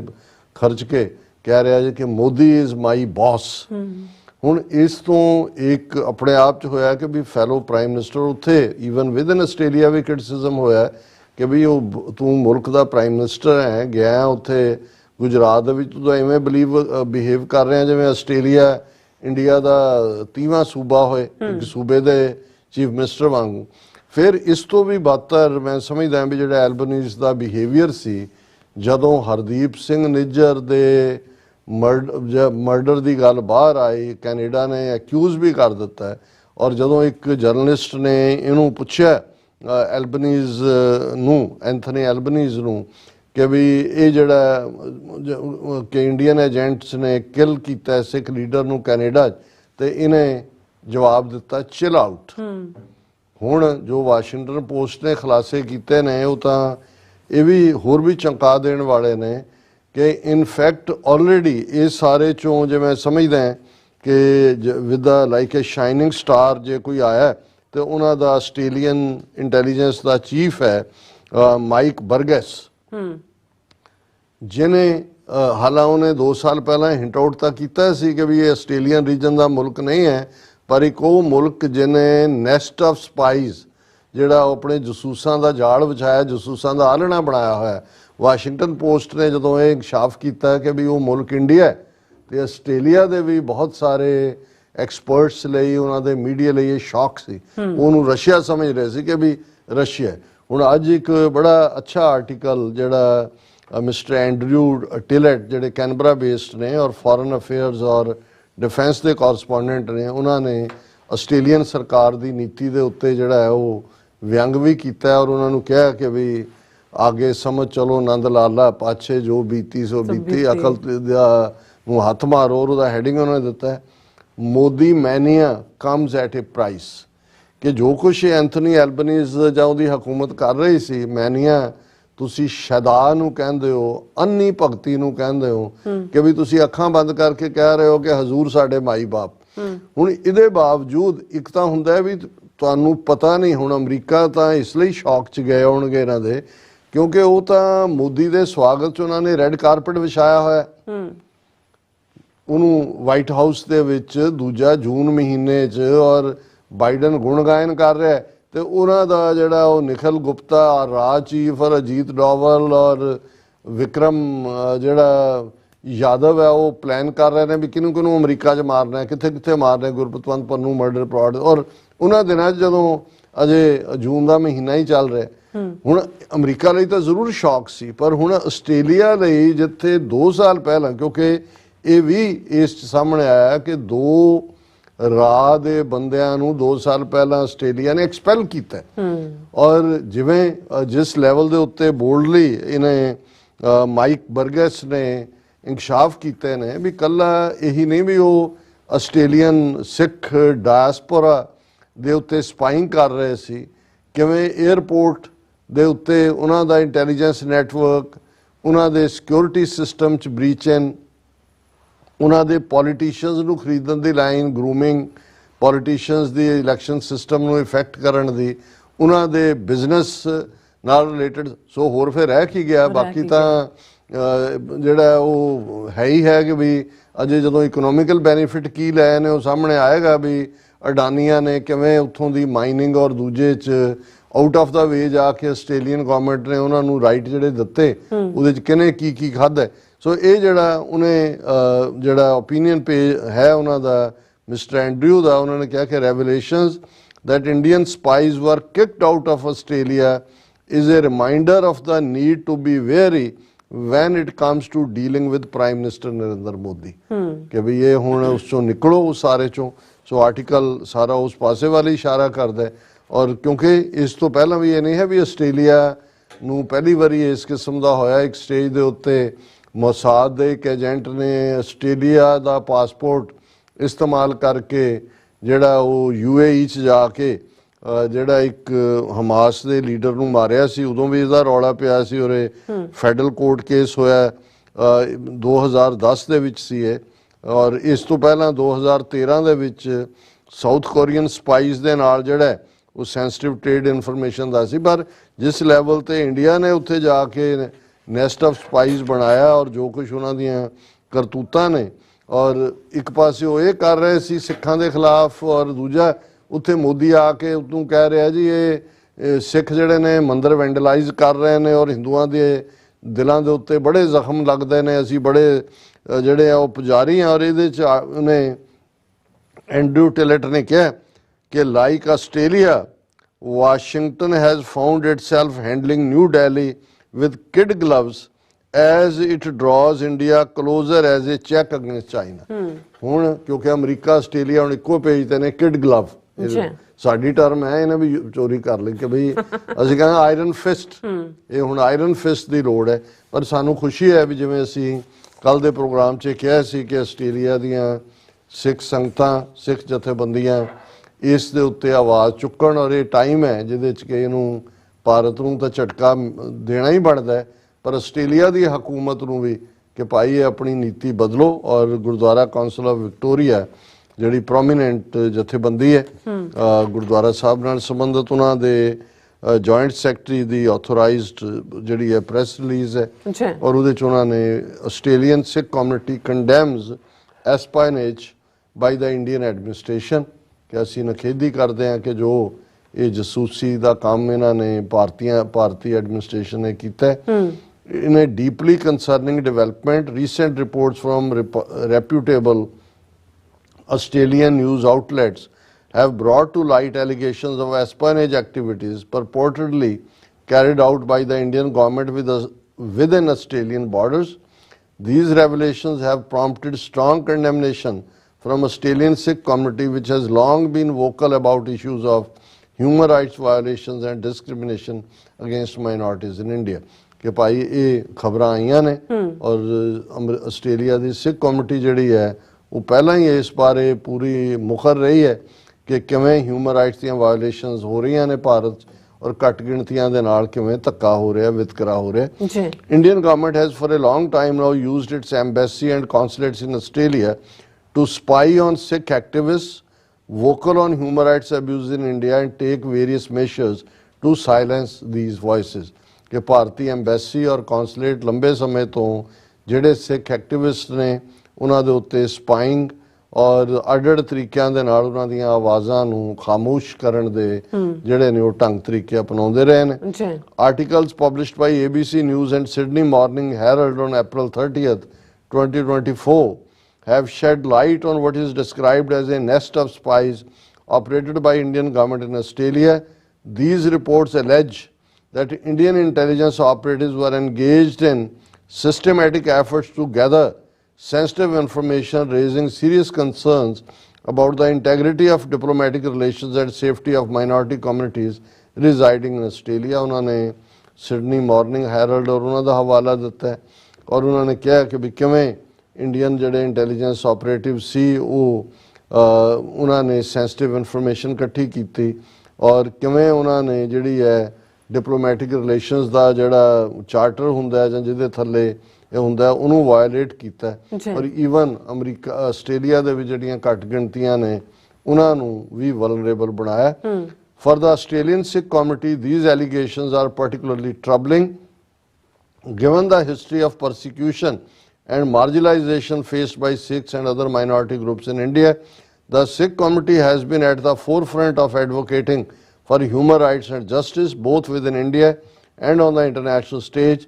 The reported espionage activities only serve to exacerbate existing concerns about treatment of minorities under the Modi Indian administration and the extent they go to silence voices.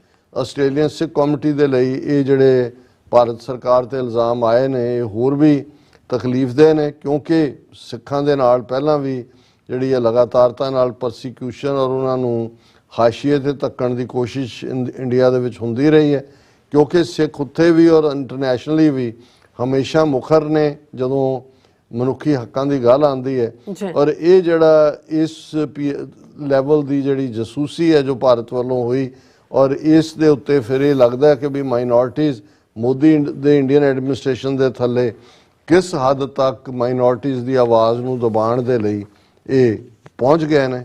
ਫਰਦਰਮੋਰ the expulsion of Indian spies from Australia as detailed in Sydney Morning Herald article underscores the gravity of the situation and highlights the Australian government's commitment to safeguarding national security interests. However, it also raises questions about the extent of foreign interference and underscores the need for enhanced vigilance in protecting the rights and safety of all Australians regardless of their background or ethnicity। कि भी ये ਜਿਹੜੇ Indian ਸਪਾਈ ਤੋਂ ਕੱਢੇ ਗਏ ਜਿਹੜਾ ਅਖਬਾਰ ਦਾ ਹਵਾਲਾ ਉਹਨਾਂ ਨੇ ਦਿੱਤਾ ਹੈ ਕਿ ਵੀ ਇਸ ਨੇ ਇਹ ਵੀ ਸਾਬਤ ਕਰ ਦਿੱਤਾ ਵੀ ਇਹ ਸਥਿਤੀ ਜਿਹੜੀ ਹੈ ਕਿੰਨੀ ਗੰਭੀਰ ਹੈ ਔਰ ਕਿਵੇਂ ਈਵਨ ਜਿਹੜੀ ਸਾਡੀ ਰਾਸ਼ਟਰੀ ਸੁਰੱਖਿਆ ਨੂੰ ਵੀ ਕੰਪਰੋਮਾਈਜ਼ ਕਰਨ ਦੀ ਕੋਸ਼ਿਸ਼ ਹੈ। ਅਸੀਂ ਇਸ ਦੇ ਉੱਤੇ ਵੀ ਸਵਾਲ ਚੁੱਕਦੇ ਹਾਂ ਕਿ ਇਹ ਜਿਹੜੀ ਇੰਟਰਫੀਅਰੈਂਸ ਹੈ ਬਾਹਰਲੀ ਦਖਲਅੰਦਾਜ਼ੀ ਹੈ ਇਹ ਇਸ ਨੂੰ ਰੋਕਣ ਦੇ ਲਈ ਜ਼ਿਆਦਾ ਵਿਜੀਲੈਂਟ ਹੋਣ ਦੀ ਲੋੜ ਹੈ ਤਾਂ ਕਿ ਸਾਰੇ ਆਸਟ੍ਰੇਲੀਅਨਸ ਦੇ ਜਿਹੜੇ ਹੱਕਾਂ ਨੂੰ ਮਹਿਫੂਜ਼ ਕੀਤਾ ਜਾ ਸਕੇ ਉਹ ਕਿਸੇ ਵੀ ਪਿਛੋਕੜ ਜਾਂ ਕਿਸੇ ਵੀ ਨਸਲ ਦੇ ਹੋਣ। ਬਿਲਕੁਲ। The Australian Sikh community stands in solidarity with all communities affected by these allegations and calls for a transparent investigation to uncover the truth behind these espionage activities। कि भी असी सॉलीडैरिटी दे नाल खड़े हैं सारियां कम्यूनिटीज़ दे नाल और असी चाहते हैं कि ट्रांसपेरेंट इन्वेस्टिगेशन होए ਸੱਚ ਨੂੰ ਸਾਹਮਣੇ ਲਿਆਉਣ ਲਈ, ਜਿਵੇਂ ਅਸੀਂ ਬਿਗਨਿੰਗ 'ਚ ਕਿਹਾ ਕਿ ਇਹ ਮੰਗ ਹੋਏ ਕਿ ਆਸਟ੍ਰੇਲੀਅਨ ਗਵਰਨਮੈਂਟ ਪਹਿਲਾਂ ਇੱਕ ਵਾਈਟ ਪੇਪਰ ਜਾਰੀ ਕਰੇ ਇਹਨਾਂ 4 ਸਾਲ ਦੀਆਂ ਡਿਵੈਲਪਮੈਂਟਸ ਦੇ ਉੱਤੇ। ਜੀ ਇਹ ਕਹਿ ਕੇ ਉਹਨਾਂ ਦੀ ਜਿਹੜੀ ਉਹ ਬੀਬੀ ਨੇ, ਫੋਰਨ ਮਿਨਿਸਟਰ ਨੇ ਜਾਨ ਛੁਡਾਈ ਕਿ ਜੀ ਇਹ ਸਾਡੀ ਪਰੰਪਰਾ ਹੈ, ਅਸੀਂ ਇੰਟੈਲੀਜੈਂਸ ਦੇ ਉੱਤੇ ਕੋਈ ਕਮੈਂਟ ਨਹੀਂ ਕਰਦੇ, ਸਵਾਲ ਇੰਟੈਲੀਜੈਂਸ ਦਾ ਨਹੀਂ ਹੈ ਇਹ ਬਿਲਕੁਲ, ਔਰ ਇਹਦੇ ਤੇ ਵਾਈਟ ਪੇਪਰ ਜਾਰੀ ਕਰਨ ਔਰ ਭਾਰਤ ਦੀ ਦਖਲਅੰਦਾਜ਼ੀ ਦੇ ਉੱਤੇ ਜੇ ਲੋੜ ਹੋਏ ਵਾਈਟ ਪੇਪਰ ਤੋਂ ਜਿਹੜੀ ਤਸੱਲੀ ਨਹੀਂ ਹੁੰਦੀ ਤਾਂ ਫਿਰ ਇੰਡੀਪੈਂਡੈਂਟ ਇਨਵੈਸਟੀਗੇਸ਼ਨ ਵੀ ਜਿਹੜੀ ਹੈ ਇਸ ਦੀ ਮੰਗ ਕੀਤੀ ਜਾਏ। ਔਰ it is imperative that Australian government takes swift and decisive action to address these serious allegations and uphold the principles of democracy, transparency and respect for human rights over trade agreements and other monetary foreign policies। ਇਹ ਦੂਜਾ ਨਿਸ਼ਾਨ ਹੈ ਕਿ ਬਈ in future 'ਚ ਹੁਣ ਤੁਸੀਂ India ਦੇ ਨਾਲ ਕਹੋ ਜੋ ਸਾਡੀ ਟ੍ਰੇਡ ਟਾਕ ਚੱਲ ਰਹੀ ਹੈ ਉਹ ਅਨਇਫੈਕਟਡ ਹੈ, ਅਸੀਂ ਡੈਮੋਕ੍ਰੇਸੀ ਦੇ ਜਿਹੜੇ ਆ ਉਹ ਸੂਤਰਧਾਰ ਹੈ, ਅਸੀਂ ਝੰਡਾ ਬਰਦਾਰ ਹੈ। ਤੁਹਾਡੇ ਮੁਲਕ ਦੇ ਵਿੱਚ ਆ ਕੇ ਉਹਨਾਂ ਨੇ ਜੋ ਇੱਥੇ ਖਲਲ ਪਾਇਆ, ਇਸ ਲਈ ਇਹ ਸਾਰੇ ਵੀ ਟ੍ਰੇਡ ਐਗਰੀਮੈਂਟ ਵੀ ਤੇ ਜਿਹੜੇ ਹੋਰ ਵੀ ਫਾਈਨੈਂਸ਼ੀਅਲ ਮੋਨੀਟਰੀ ਮੈਟਰਸ ਨੇ ਉਹਨਾਂ ਦੇ ਉੱਤੇ ਹਾਲ ਦੀ ਘੜੀ ਫੁੱਲ ਸਟਾਪ ਲਾਇਆ ਜਾਏ, ਪਹਿਲਾਂ ਪਿਛਲਾ ਸਾਰਾ ਇਨਵੈਸਟੀਗੇਟ ਹੋਏ ਔਰ ਆਸਟ੍ਰੇਲੀਅਨ ਲੋਕਾਂ ਨੂੰ ਸੱਚ ਤੋਂ ਜਾਣੂ ਕਰਾਇਆ ਜਾਏ। The same simply cannot be asked or expected of the Indian government given its clear involvement and knowledge of the espionage activities not only in Australia but Germany, United Kingdom, Canada and United States of America। ਇਹ ਬਿਲਕੁਲ ਠੀਕ ਕਿਹਾ ਇਹਨਾਂ ਨੇ। ਹੁਣ America ਇਹ ਕਹਿੰਦਾ ਜੀ ਅਸੀਂ ਵੇਟ ਕਰ ਰਹੇ ਹਾਂ, ਇੰਡੀਆ ਨੇ ਜਿਹੜੀ ਇਨਵੈਸਟੀਗੇਟਿਵ ਟੀਮ ਬਣਾਈ ਹੋਈ ਹੈ ਉਹਦੇ ਉਹ ਕੀ ਕਰੇਗਾ, ਉਹ ਕਸਾਈ ਜਿਹੜਾ ਉਹ ਇਨਵੈਸਟੀਗੇਟ ਕਰੇਗਾ ਕਿ ਬੱਕਰੇ ਨੂੰ ਮੈਂ ਕਿਉਂ ਮਾਰਿਆ। ਸੋ ਇਹ ਇਵੇਂ ਹੀ ਹੈ, ਉਹਨਾਂ ਨੇ ਬਿਲਕੁਲ ਠੀਕ ਕਿਹਾ ਵੀ ਅਸੀਂ ਉਹਨਾਂ ਦੀ ਕਿਸੇ ਜਾਂਚ ਤੇ ਜਾਂ ਦੂਸਰੇ ਦੇ ਉੱਤੇ ਕੋਈ ਵੀ ਜਿਹੜਾ ਹੈ ਬਿਲਕੁਲ ਭਰੋਸਾ ਨਹੀਂ ਹੈ। ਔਰ ਇਹ ਆਸਟ੍ਰੇਲੀਆ ਕਿਉਂਕਿ ਭਾਰਤ ਨੇ ਇਹ ਕਰਤੂਤਾਂ ਜਰਮਨੀ, ਯੂਕੇ, ਕੈਨੇਡਾ ਤੇ ਅਮਰੀਕਾ 'ਚ ਵੀ ਕੀਤੀਆਂ ਨੇ। In September 2023, Canadian Prime Minister Justin Trudeau announced that his government had credible allegations of potential link between the Indian government and the killing of Canadian Sikh leader. The killing represents a targeted extrajudicial killing on foreign soil and marks a flagrant violation of international laws by the Indian authorities. उन्होंने बड़ी carefully ये statement draft की है। उन्होंने कहा कि भी Trudeau ने पहले ही ये कह दिता सी कि सितंबर दे विच के क्रेडिबल इन्फॉर्मेशन है भी इंडिया दा की लिंक है। और उन्होंने कहा कि भी ये जड़ी किलिंग है ये बिल्कुल एक्स्ट्रा जुडिशल किलिंग फॉरन सॉयल दे उत्ते इंटरनेशनल लॉ दी जड़ी है वायलेशन है और जाहिर है कि ये फिर जवाबदेह ने इंटरनेशनल लेवल ते। The espionage activities by Indian agents across the world not only target the Sikh community but also the integrity of the international security system। ਦਾ ਮਤਲਬ ਇਹ ਹੈ ਵੀ ਇਕੱਲਾ ਸਿੱਖਾਂ ਨੂੰ ਨਿਸ਼ਾਨਾ ਬਣਾਉਣ ਦੀ ਗੱਲ ਨਹੀਂ ਹੈ, ਇੰਟਰਨੈਸ਼ਨਲ ਤੁਹਾਡੇ ਸਿਸਟਮ ਤੇ ਕੌਣ ਭਰੋਸਾ ਕਰੇਗਾ।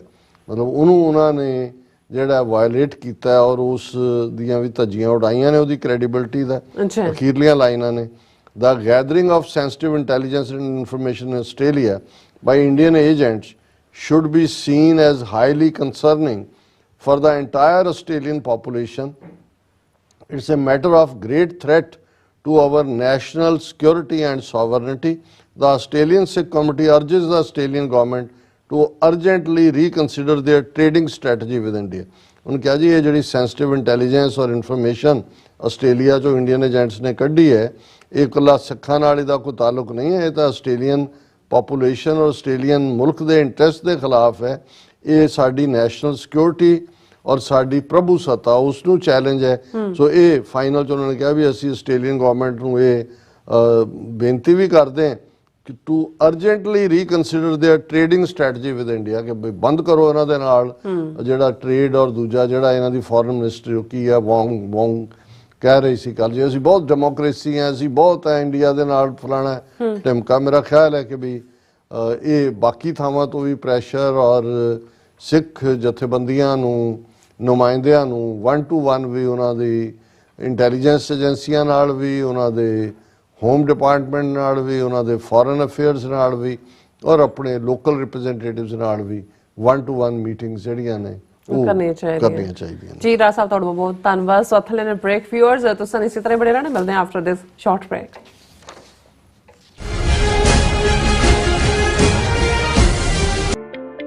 ਸਿਗਨੇਚਰ ਟਰੱਕ ਸਰਵਿਸ ਰਾਊਟ 81 ਉੱਤੇ ਐਗਜ਼ਿਟ 235 ਤੇ ਟਰੱਕਰ ਵੀਰਾਂ ਲਈ 24 ਘੰਟੇ ਰੋਡ ਸਰਵਿਸ ਦੀ ਸੁਵਿਧਾ ਮੌਜੂਦ।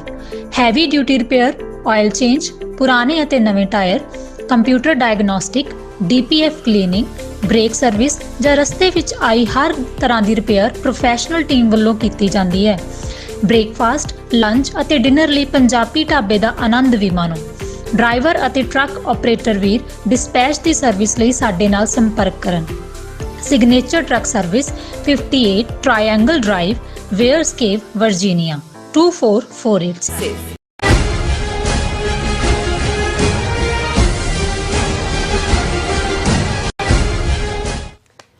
Viewers welcome back to programme. So भी इस गलबात करने जा रहे हैं कि भारत सरकार ने चीन सरकार को प्रोटेस्ट दर्ज करवाया। इस प्रोटेस्ट की वजह चीन वालों सियाचन ग्लेशियर नेड़े सक्शगाम वैली विच बनाई जा रही सड़क है। सो याद रहे यह हिस्सा पाकिस्तानी मलकीयत सी अते आजाद कश्मीर का हिस्सा सी। सो 1963 विच पाकिस्तान ने यह टैरिटरी चीन नूं तोहफे वजू दित्ती सी। सो इस बारे आपां गलबात करने जा रहे हैं। सो असीं चाहांगे कि तुसां इस तरह बड़े रहना देखण सुन लिया लिखण लई तुहाडा सब दा बहुत बहुत धन्नवाद जी। डॉक्टर साहब की विचार ने इस मुद्दे बारे? देखो ये खबर जदों मैं देखी तो मैनू एक किसान और बाणीए की लड़ाई चेते आई कि भी जिहड़ा किसान थोड़ा कमज़ोर सी बाणीए ने ढा लिया और पर उपर बैठा जिहड़ा वो रोई जांदा है। वो कोलों एक लंघदा उन्हें कहा भी थले तो उन्होंने सुट्टिया होया रोई जांदा, कहंदा नहीं ये जदों उठेगा तो मैनू मारेगा। नहीं एक पार्ट तो यह है तो दूसरा जदों उहदे किसी दे छित्र परेड हो रही है तो वो खा के जुत्तियां थोड़ी दूर जाके खलो के फिर कहंदा इब की बार मार तो देखो। वो फिर उन्होंने फड़दा उन्होंने फिर उसकी छितरौड़ करदा वो फिर जाके खलो जाता इब की बार मार तो देखो। ਹੁਣ ਭਾਰਤ ਦਾ ਜਿਹੜਾ ਚੀਨ ਨਾਲ ਰਿਸ਼ਤਾ ਹੈ ਇਹ ਇਵੇਂ ਹੀ ਹੈ ਦੋਵੇਂ ਤਾਂ। ਜਦੋਂ ਅਮਰੀਕਾ ਨਾਲ ਨਵੀਂ ਯਾਰੀ ਪਾ ਕੇ ਜਿਹੜਾ ਉਹ ਝੂਠਾ ਮੁੱਛ ਨੂੰ ਵੱਟ ਦੇਣ ਵਾਂਗ ਚੀਨ ਨੂੰ ਲਲਕਾਰਨਾ ਸ਼ੁਰੂ ਕੀਤਾ ਤੇ ਵਿੱਚੋਂ ਉਦੋਂ ਵੀ ਕੰਬੇ ਹੋਏ ਸੀ ਉਸ ਬਾਣੀਏ ਵਾਂਗ ਜਿਹੜਾ ਭਾਵੇਂ ਉੱਤੇ ਚੜਿਆ ਸੀ ਪਰ ਉਹਨੂੰ ਸੀ ਕਿ ਵੀ ਇਹ ਉੱਠੇਗਾ ਤਾਂ ਮਾਰੇਗਾ। ਇਸ ਲਈ ਜਦੋਂ ਸੱਚਮੁੱਚ ਚੀਨ ਨੇ ਫਿਰ ਉਹਦਾ ਸਬਕ ਦਿੱਤਾ ਤੇ ਇਹਨਾਂ ਦੇ ਮੂੰਹ ਚੋਂ ਅੱਜ ਤੱਕ ਚੀਨ ਲਫ਼ਜ਼ ਵੀ ਨਹੀਂ ਨਿਕਲਿਆ ਗਲਵਾਨ ਵੈਲੀ ਦਾ। ਅਸੀਂ ਤੇ ਹੁਣ ਤੁਸੀਂ ਉਹ ਜਿਹੜੀ ਤਿੜਬਾਜ਼ੀ ਇਹਨਾਂ ਦੀ ਦੇਖੋ ਜਦੋਂ ਇਹਨਾਂ ਨੇ 5 ਅਗਸਤ 2019 ਨੂੰ 4 ਸਾਲ ਪਹਿਲੇ ਜੰਮੂ ਕਸ਼ਮੀਰ ਦਾ ਆਰਟੀਕਲ 370 ਖਤਮ ਕੀਤਾ, 35A ਖਤਮ ਕੀਤਾ ਔਰ ਉਸ ਤਕਰੀਰ 'ਚ ਜਿਹਦੇ ਚੋਂ ਇਹ 2019 ਦਾ ਬਾਣੀਏ ਦਾ ਇਹ ਜਿਹੜਾ ਮਾਰਿਆ ਗਿਆ ਝੂਠਾ ਲਲਕਾਰਾ ਸੀ ਉਹਨੇ ਹੀ ਜੂਨ 2020 'ਚ ਇਹਨਾਂ ਨੂੰ ਜੁੱਤੀਆਂ ਪਵਾਈਆਂ। ਉਹ ਸੀ ਅਮਿਤ ਸ਼ਾਹ ਨੇ ਪਾਰਲੀਮੈਂਟ 'ਚ ਖਲੋ ਕੇ ਕਿਹਾ कि जी असी ये ख़त्म कर दिता है, असी पाकिस्तानी कब्जे वाला कश्मीर भी लैना है और असी जड़ा अक्साई चिन्ह जड़ा 1962 वेले चीन ने साडे तो खो लिया सी असी वो भी वापस लैना। वो अक्साई चिन्ह तो देता चीन ने वापस फिर जून 2020 76 फेरे। और दूसरे पासे असी ये देखते हैं कि भी इन्हां दे झूठ का जे तुसी हाल देखना होए कि भी एक पासे इन्हां ने अपने चोण प्रचार च क्या जी 370 सीटें जी उदा भी ये कि जी असी कश्मीर च इन्ना विकास होया उहदे च बयानबाजी इन्हां दी कि इन्हां पिछले साल 2 करोड़ लोग कश्मीर वादी दे विच आए। पहलां तां ये भी फिगर झूठ होएगी पर जे तुसीं इन्हां दा ही मान लो हुण पार्लीमेंट दीयां इलैक्शनां अनाउंस होईयां होईयां ਜਿਹੜੀਆਂ 3 ਸੀਟਾਂ कश्मीर वादी ਦੀਆਂ ਨੇ ਉਹਦੇ ਚ ਅਨੰਤਨਾਗ ਵੀ ਹੈ ਜਿਹਦੇ ਚ ਰਜੌਰੀ ਵੀ ਲੱਗਦਾ ਹੈ ਔਰ 3 ਸੀਟਾਂ ਦੇ ਉੱਤੇ ਚੋਣ ਕੈਂਸਲ ਕਰ ਦਿੱਤੀ ਗਈ ਹੈ। ਡੇਟਾ ਦੇ ਜਿਹੜਾ ਅਨੰਤਨਾਗ ਔਰ ਦੂਸਰੇ ਚ ਕੈਂਸਲ ਕੀਤੀ ਗਈ ਔਰ ਦੂਸਰੀਆਂ ਚ ਵੀ ਇਹ ਕਹਿ ਕੇ ਕਿ ਜੀ ਮੌਸਮ ਜਿਹੜਾ ਉਹ ਫਿੱਟ ਲੇਕਿਨ ਉਹਨਾਂ ਤਿੰਨੋਂ ਹੀ ਕਸ਼ਮੀਰ ਵਾਦੀ ਦੀਆਂ ਸੀਟਾਂ ਦੇ ਉੱਤੇ बीजेपी ने अपने उम्मीदवार खड़े ने क्योंकि उन्होंने सी भी विचों वोट ही कोई नहीं निकलनी। हुण ये अपने आप च कि जी असी कश्मीरियां दा दिल जित लिया। हुण मोदी ने जदों उत्थे सारे मुलाजमां नूं जबरदस्ती सद्दा दे के लाल चौंक दे विच लैक्चर किया तो उत्थे अपना बुत भी लवा के आया उदों उन्होंने कहा जी कि कश्मीरी हर एक दे दिल च मोदी बैठा है क्योंकि असी ये खत्म करके जुल्म खत्म करता, असी शूद्रां नूं हक दे ते रिजर्वेशन दे ती, असी फलाना कर लिया ढिमका कर लिया। पर हकीकत यह है भी 3 सीटां जिहड़ियां कश्मीर वादी दियां ने पार्लीमेंट दियां उहदे च ਨੈਸ਼ਨਲ ਕਾਨਫਰੰਸ ਹੈ, ਮਹਿਬੂਬਾ ਮੁਫਤੀ ਦੀ ਪਾਰਟੀ ਹੈ, ਕੋਈ ਹੋਰ ਹੈ, ਬੀਜੇਪੀ ਨੂੰ ਇੰਨੀ ਹਿੰਮਤ ਨਹੀਂ ਹੈ ਜੇ ਇੰਨੇ ਹੀ ਕਸ਼ਮੀਰੀ ਖੁਸ਼ ਨੇ ਜਾਂ ਦੂਜੇ ਤੇ ਤੁਸੀਂ ਹੁਣ ਇੱਧਰ ਵੀ ਝੂਠ, ਲੇਕਿਨ ਅਕਸਾਈ ਚਿੰਨ੍ਹ ਵਾਲਾ ਝੂਠ ਜਿਹੜਾ ਉਹ ਦਾਵਾ ਕਰਨ ਦਾ ਨਤੀਜਾ ਸੀ ਕਿ ਚੀਨ ਨੇ ਕਿਹਾ ਵੀ ਠੀਕ ਹੈ। ਉਦੋਂ ਤੱਕ ਚਾਈਨਾ ਜੋ ਵੀ ਲਾਈਨ ਆਫ ਐਕਚੁਅਲ ਕੰਟਰੋਲ ਤੇ ਬੈਠਾ ਸੀ, ਔਰ ਅੱਜ ਜੇ ਇਹਨਾਂ ਦੇ ਆਪਣੇ ਆਈਡੀਆਲੋਗ ਸੁਬਰਾਮਨੀਅਮ ਸਵਾਮੀ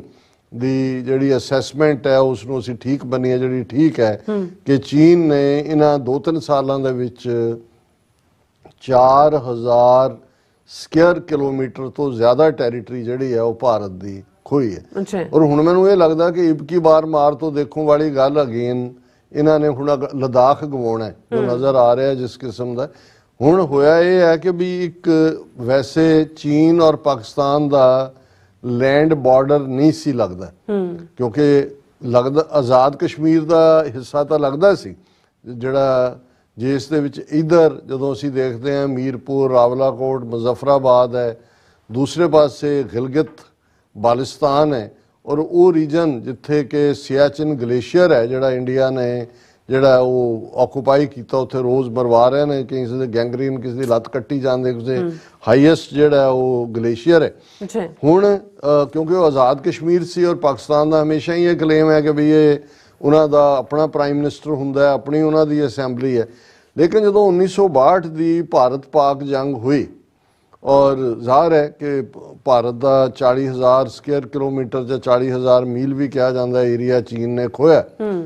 ਉਸ ਵੇਲੇ ਪਾਕਿਸਤਾਨ ਤਾਂ ਨਿਊਟਰਲ, ਕਿਉਂਕਿ ਅਮਰੀਕਾ ਦਾ ਦਬਾਅ ਵੀ ਸੀ, ਅਯੂਬ ਖਾਨ ਪ੍ਰੈਜ਼ੀਡੈਂਟ ਸੀ ਔਰ ਜਿਹੜਾ ਫੌਜੀ ਚੀਫ ਤਾਂ ਹੈ ਹੀ ਸੀ, ਔਰ ਅਯੂਬ ਖਾਨ ਦਾ ਜਿਹੜਾ ਫੋਰਨ ਮਿਨਿਸਟਰ ਜ਼ੁਲਫਿਕਾਰ ਅਲੀ ਭੁੱਟੋ ਬਹੁਤ ਯੰਗ ਏਜ ਦਾ, ਮੇਰੇ ਖਿਆਲ 27-28 ਸਾਲ ਦਾ ਹੀ ਸੀ ਉਹ, ਯੰਗ ਪਰ ਫੁੱਲ ਆਫ ਆਈਡੀਆਜ਼ ਔਰ ਵੈਰੀ ਬ੍ਰਿਲੀਅੰਟ। ਹਾਲਾਂਕਿ ਬਾਅਦ 'ਚ ਕੀ ਹੋਇਆ ਜਦੋਂ ਲੋਕ ਹੁਕਮਰਾਨ ਬਣ ਜਾਂਦੇ ਨੇ ਤਾਂ ਉਹਨਾਂ 'ਚ ਕਿਸ ਕਿਸਮ ਦੀ ਫਰੌਨੀਅਤ ਆਉਂਦੀ ਹੈ ਔਰ ਉਹ ਇੱਕ ਵੱਖਰੀ ਕਹਾਣੀ ਹੈ।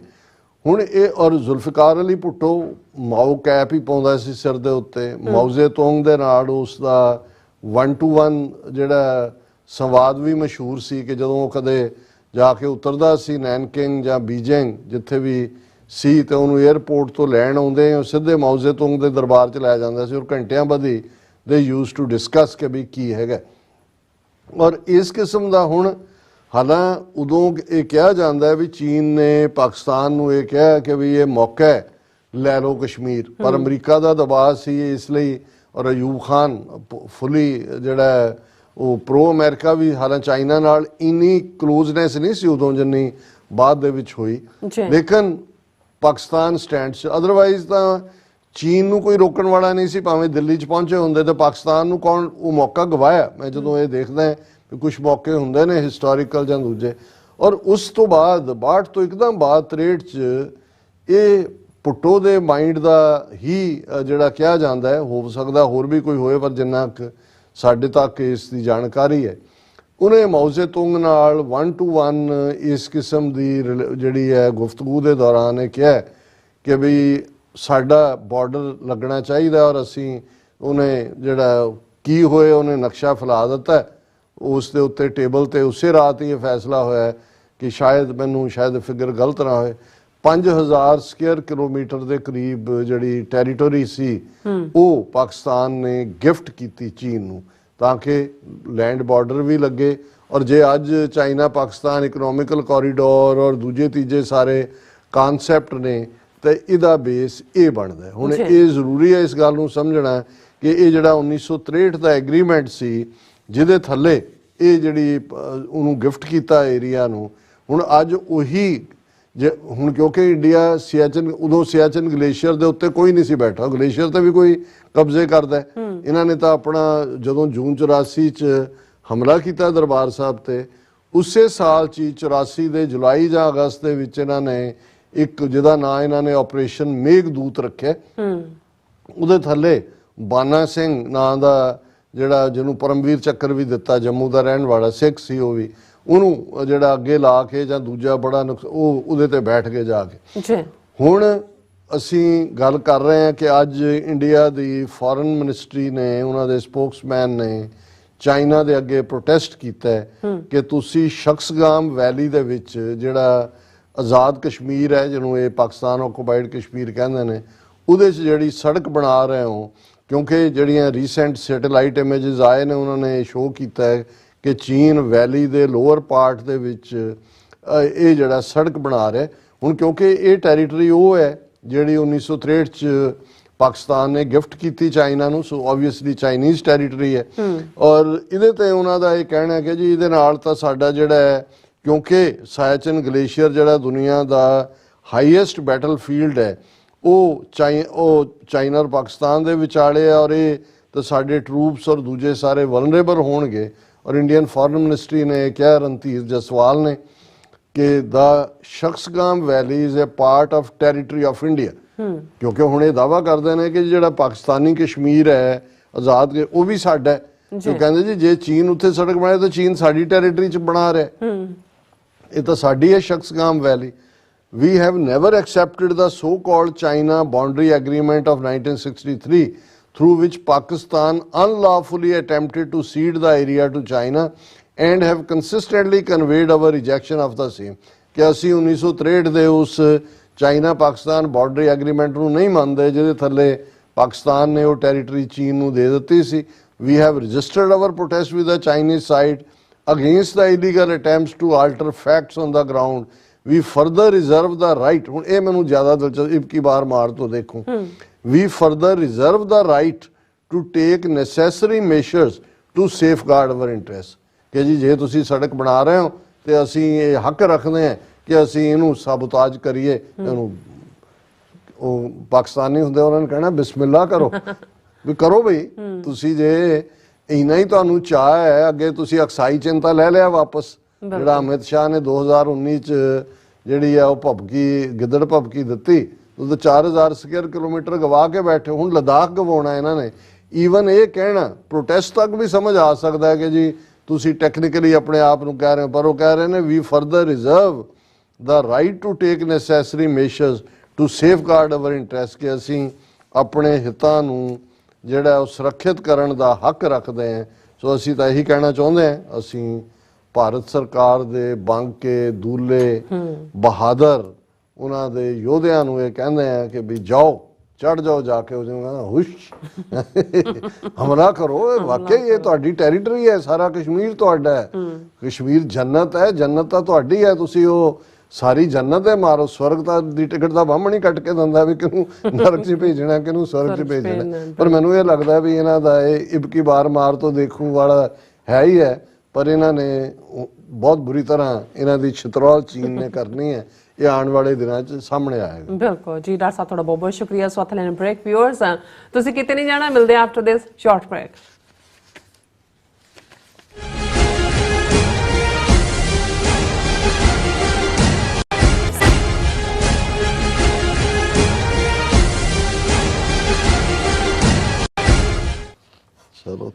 Viewers welcome back to program. So viewers ਗੱਲਬਾਤ ਕਰਨ ਜਾ ਰਹੇ ਕਿ ਅਮਰੀਕਾ ਦੇ ਇੰਟਰਨੈਸ਼ਨਲ ਰਿਲੀਜੀਅਸ ਕਮਿਸ਼ਨ ਨੇ ਅਮਰੀਕਨ ਸਰਕਾਰ ਨੂੰ ਸਿਫਾਰਿਸ਼ ਕੀਤੀ ਹੈ ਕਿ ਭਾਰਤ ਨੂੰ ਹਿਊਮਨ ਰਾਈਟਸ ਦੀ ਵਾਇਓਲੇਸ਼ਨ ਕਰਕੇ ਕੰਟਰੀ ਆਫ ਪਾਰਟਿਕੂਲਰ ਕੰਸਰਨ ਇਸ ਐਲਾਨਿਆ ਜਾਏ। ਸੋ ਇਸ ਦੇ ਭਾਰਤ ਨੇ ਤਿੱਖੀ ਰਿਐਕਸ਼ਨ ਦਿੰਦਿਆਂ ਕਿਹਾ ਹੈ ਕਿ ਯੂਐਸ ਸਿਰਫ ਵਿਤਕਰੇ ਵਾਲਾ ਕਮਿਸ਼ਨ ਹੈ ਅਤੇ ਉਸ ਨੂੰ ਭਾਰਤ ਦੇ ਅੰਦਰੂਨੀ ਮਾਮਲਿਆਂ ਵਿੱਚ ਦਖਲ ਅੰਦਾਜ਼ੀ ਕਰਨ ਦਾ ਕੋਈ ਹੱਕ ਨਹੀਂ ਹੈ।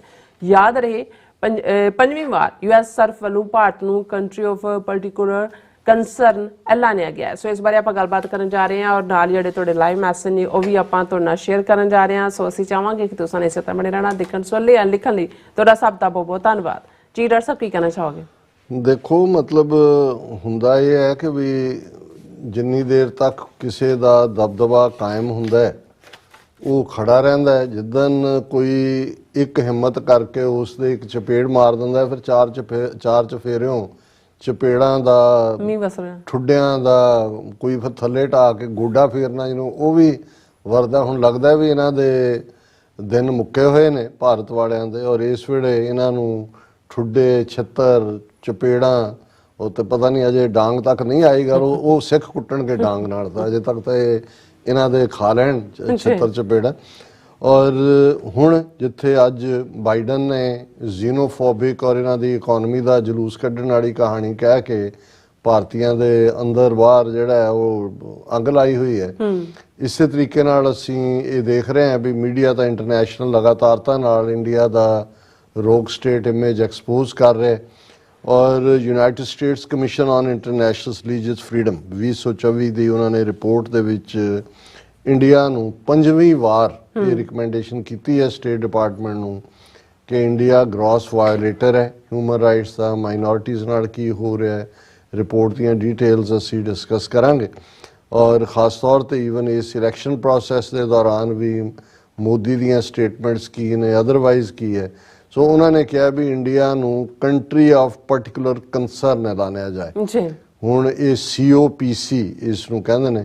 ਇਹ ਸਭ ਤੋਂ ਕਿਉਂਕਿ ਜਿਹੜੇ ਨੇ ਕੈਟਾਗਰੀਜ਼ ਨੇ ਕਿ ਕਿੰਨੀਆਂ ਕਿੱਥੇ ਵਾਇਲੇ, ਇਹ ਐਕਸਟ੍ਰੀਮ ਜਿਹੜੇ ਵਾਇਲੇਟਰ ਨੇ ਰਿਲੀਜੀਅਸ ਰਾਈਟਸ ਔਰ ਹਿਊਮਨ ਰਾਈਟਸ ਦੇ ਫਰੀडम्स ਦੇ ਉਹਨਾਂ ਦੇ ਉੱਤੇ ਹੁੰਦਾ। ਫਿਰ ਜੇ ਇਹ ਹਾਲਾਂਕਿ ਇਹ ਪਿਛਲੀ 4 ਵਾਰ ਤੋਂ ਸਟੇਟ ਡਿਪਾਰਟਮੈਂਟ ਉਸ ਰਿਕਮੈਂਡੇਸ਼ਨ ਨੂੰ ਮੰਨਦਾ ਨਹੀਂ ਹੈ, ਪਰ ਹੁਣ ਸਾਨੂੰ ਇਹ ਲੱਗਦਾ ਹੈ ਵੀ ਇੱਕ ਪਾਸੇ ਕਿਉਂਕਿ ਇਹ ਇਕੱਲੀ ਜਿਹੜੀ ਹੈ ਉਹਨਾਂ ਦੇ US ਸਰਫ ਦੀ ਰਿਪੋਰਟ ਤੱਕ ਮਹਿਦੂਦ ਨਹੀਂ ਹੈ।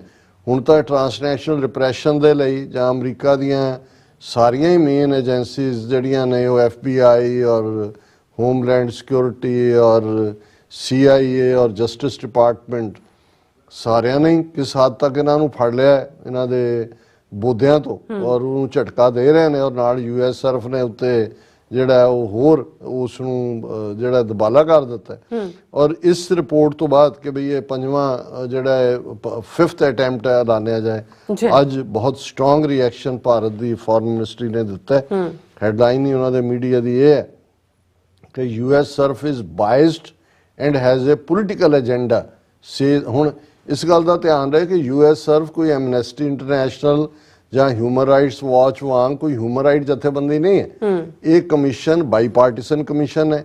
1996-97 ਦੇ ਕਾਂਗਰਸ ਦੇ ਐਕਟ ਦੇ ਥੱਲੇ ਇਹ US ਸਰਫ ਦੀ ਰਿਪੋਰਟ ਦਾ ਮਤਲਬ ਅਮਰੀਕਨ ਸਰਕਾਰ ਦੀ ਰਿਪੋਰਟ ਹੀ ਹੈ। ਇਹ ਸਿਰਫ ਸਟੈਪ ਰੱਖੇ ਹੋਏ ਨੇ ਉਹਨਾਂ ਨੇ। ਜਦੋਂ ਉਹਨਾਂ ਨੇ ਭਾਰਤ ਨੂੰ ਉਹਦੇ ਬੋਧਿਆਂ ਤੋਂ ਫੜਨਾ ਉਦੋਂ ਉਹਨਾਂ ਨੇ US ਸਰਫ ਦੀ ਰਿਪੋਰਟ ਦਾ ਸਹਾਰਾ ਲੈਣਾ ਤੇ ਜੇ ਉਹਨਾਂ ਨੇ ਸੈਂਕਸ਼ਨ ਜਾਂ ਦੂਸਰੀਆਂ ਉਹਦੇ ਤੇ ਵੀ ਬੇਸ ਲਾਈਆਂ ਜਾ ਸਕਦੀਆਂ ਪਲੱਸ ਟਰਾਂਸਨੈਸ਼ਨਲ ਰਿਪਰੈਸ਼ਨ ਦੇ ਥੱਲੇ। ਪਰ ਜਿਸ ਅੰਦਾਜ਼ ਦੇ ਵਿੱਚ ਕਿਉਂਕਿ ਠੁੱਡ ਪੈ ਰਹੇ ਨੇ, ਟਰੂਡੋ ਨੇ ਵੀ ਮਾਰੇ ਹੈ, ਇੱਧਰ ਵੀ ਹੋ ਰਹੇ ਨੇ, ਆਸਟ੍ਰੇਲੀਆ 'ਚ ਵੀ ਐਕਸਪੋਜ਼ ਹੋਇਆ ਔਰ ਉਹਨੇ ਜਿਹੜਾ ਬੜਾ ਸਟਰੋਂਗ ਰਿਐਕਸ਼ਨ ਇੰਡੀਆ ਦਾ ਰਣਧੀਰ ਜੈਸਵਾਲ ਜਿਹੜਾ ਅੱਗੇ ਕੀਤਾ ਹੋਇਆ ਇਹਨਾਂ ਨੇ ਫੋਰਨ ਮਿਨਿਸਟਰੀ ਦਾ ਸਪੋਕਸਪਰਸਨ, ਉਹਦੇ 'ਚੋਂ ਕਹਿੰਦਾ ਕਿ US commission on international religious freedom US Surf is known as a biased organization with political agenda। ਕਿ ਵਿਤਕਰਾ ਇਹਦੇ ਚ ਬਾਇਸ ਹੁੰਦਾ ਵੀ ਪਹਿਲਾਂ ਹੀ ਜਿਹੜਾ ਉਹ ਤੱਤ ਕੱਢਿਆ ਹੁੰਦਾ ਔਰ ਸਿਆਸੀ ਏਜੰਡਾ ਉਹਨਾਂ ਦਾ। they continue to publish their propaganda on India masquerading as part of an annual report।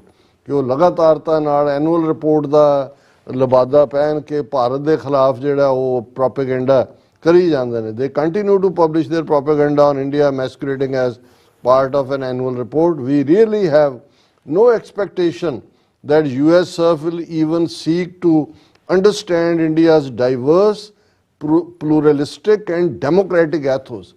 ਉਹਨਾਂ ਨੂੰ ਤੁਸੀਂ ਜੇ ਡੈਮੋਕ੍ਰੈਟਿਕ ethos ਦੱਸਣੀ ਹੈ ਵੀਜ਼ਾ ਹੀ ਦੇ ਦਿਓ।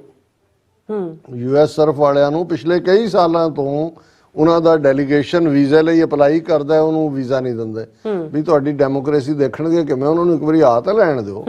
ਫਿਰ ਉਹ ਤੁਹਾਡੀਆਂ ਐਥੋਸ ਵੀ ਦੇਖਣਗੇ, ਤੁਹਾਡੀ ਗਊ ਮੂਤਰ ਦੇ ਵਿੱਚ ਕਿਆ ਕੁਆਲਿਟੀਜ਼ ਨੇ, ਕਿਵੇਂ ਕੈਂਸਰ ਠੀਕ ਹੁੰਦਾ ਹੈ, ਕਿਵੇਂ ਜਿਹੜਾ ਕਾਰਾਂ ਦੇ ਉੱਤੇ ਗੋਹਾ ਲਿਪਿਆ ਤੁਹਾਡੀਆਂ ਭੁਗਤਣੀਆਂ ਨੇ ਕਿ ਨਿਊਕਲੀਅਰ ਜਦੋਂ ਬੰਬ ਚੱਲੇਗਾ ਤੇ ਉਹਨੂੰ ਮਹਿਫੂਜ਼ ਰੱਖੇਗਾ ਔਰ ਇਹ ਸਾਰਾ ਹੋਏਗਾ। ਫਿਰ ਉਸ ਦੇ ਉੱਤੇ ਉਹ ਕਹਿੰਦਾ there efforts to interfere in the largest electoral exercise of the world will never succeed। ਅਸੀਂ ਦੇਖੋ ਲਾਰਜੈਸਟ ਇਲੈਕਟੋਰਲ ਦਾ ਹਾਲ ਇਹ ਹੈ, ਭਾਈ ਅਮਰਤਪਾਲ ਸਿੰਘ ਅਜੇ ਉਹਨਾਂ ਦੇ ਕਾਗਜ਼ ਪੱਤਰ ਦਾਖਲ ਹੋਏ ਨੇ ਜਾਂ ਨਹੀਂ, ਉਹ ਲੜ ਰਹੇ ਨੇ, ਐਲਾਨ ਕੀਤਾ। ਬੀਬੀ ਪਰਮਜੀਤ ਕੌਰ ਖਾਲੜਾ, ਬਾਕੀ ਸਾਰਿਆਂ ਨੇ ਦਰਬਾਰ ਸਾਹਿਬ ਵੀ ਮੱਥਾ ਟੇਕਿਆ, ਖਡੂਰ ਸਾਹਿਬ ਵੀ ਵੱਡਾ ਇਕੱਠ ਹੋਇਆ ਔਰ ਚੰਗਾ ਹੁੰਗਾਰਾ ਹੈ, ਲੋਕ ਨਿਕਲ ਰਹੇ ਨੇ। ਵੈਸੇ ਉਹਨਾਂ ਨੇ ਸਵਾਹ ਦੇ ਜਿਹੜੇ ਨੇ ਟੋਕਰੇ ਵੀ ਭਰ ਕੇ ਰੱਖੇ ਹੋਏ ਨੇ ਵੀ ਜਿਹੜੇ ਇਹ ਵਿਰੋਧੀਆਂ ਵਾਲੇ ਆਣੇ ਨੇ ਉਹਦੇ ਸਿਰ ਸਵਾਹ ਪਾਉਣੀ ਹੈ। ਪਰ ਨਾਲ ਦੀ ਨਾਲ ਇਸ ਵੇਲੇ ਉਤਸ਼ਾਹ ਹੈ।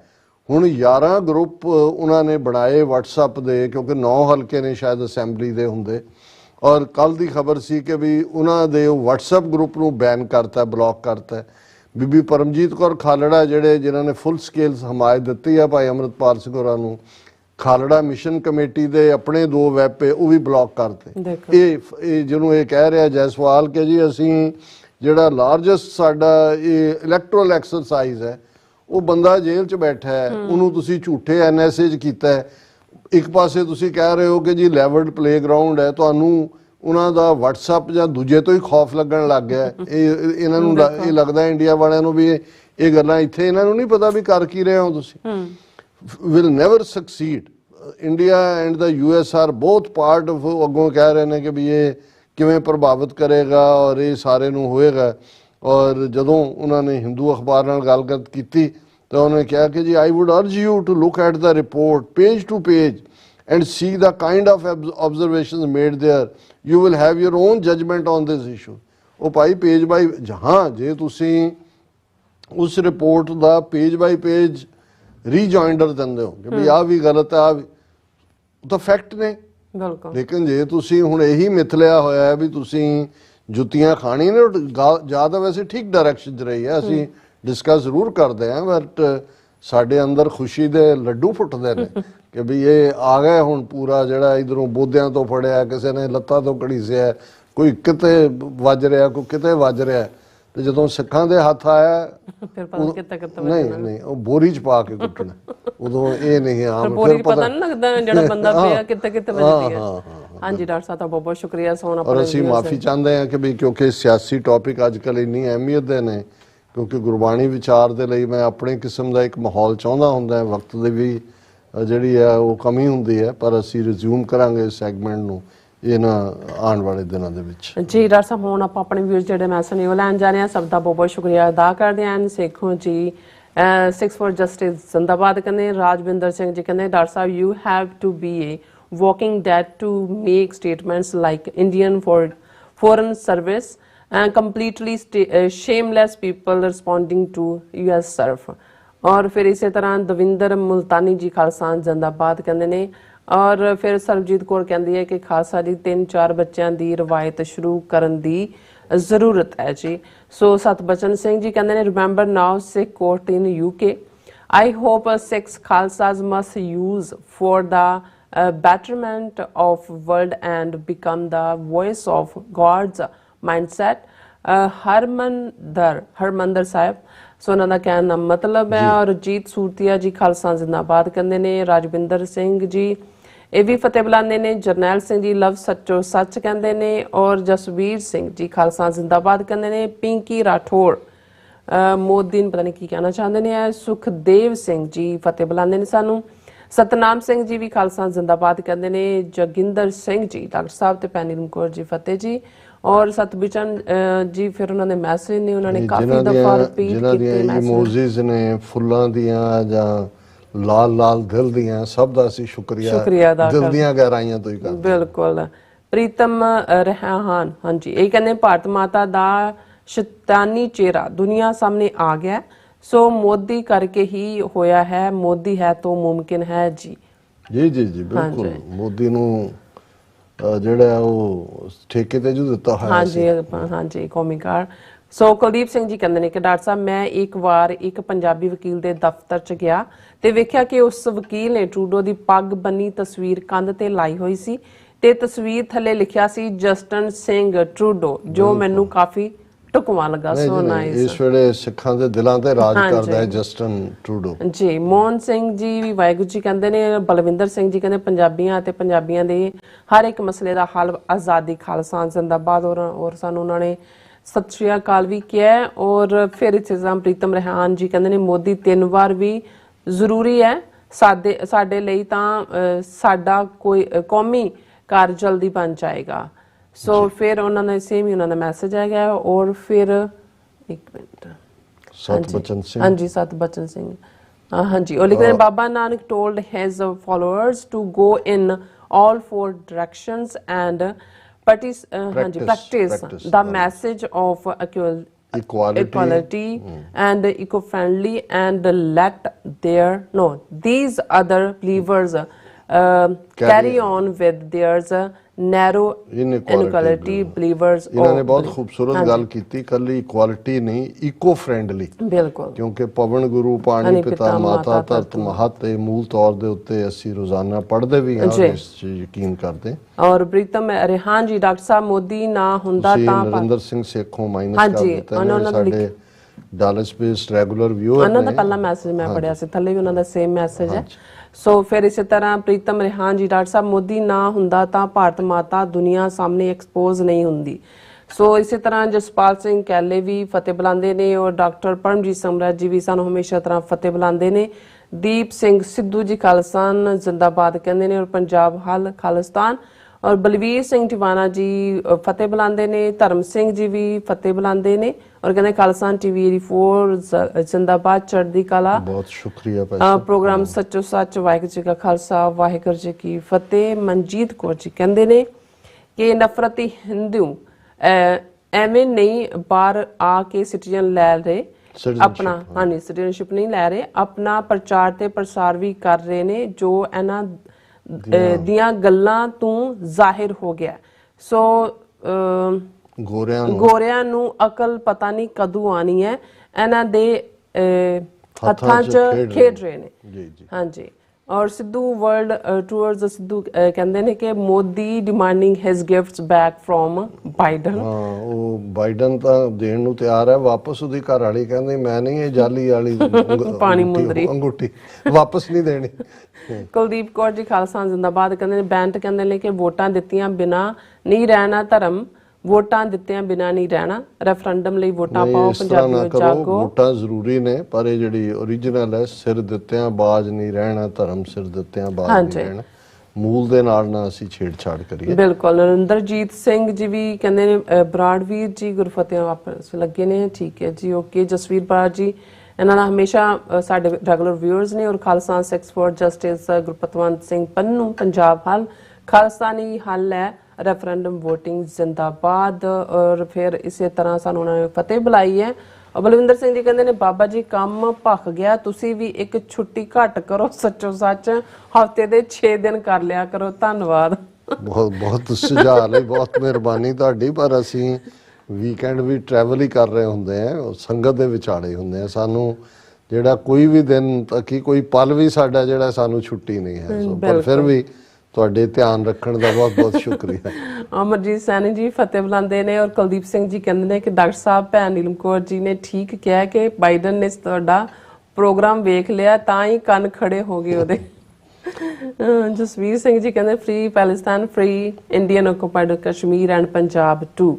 ਸੁਖਜੀਵਨ ਹਾਂਜੀ ਬੱਚੂ ਜੀ, good job, keep it up, thanks to open people eyes and all about truth and Sikhism ਜੀ ਫਤਿਹ ਬੁਲਾਉਂਦੇ। ਮਨਜੋਰ ਨੂਰ ਖਾਲਸਾ ਜ਼ਿੰਦਾਬਾਦ ਕਹਿੰਦੇ ਨੇ।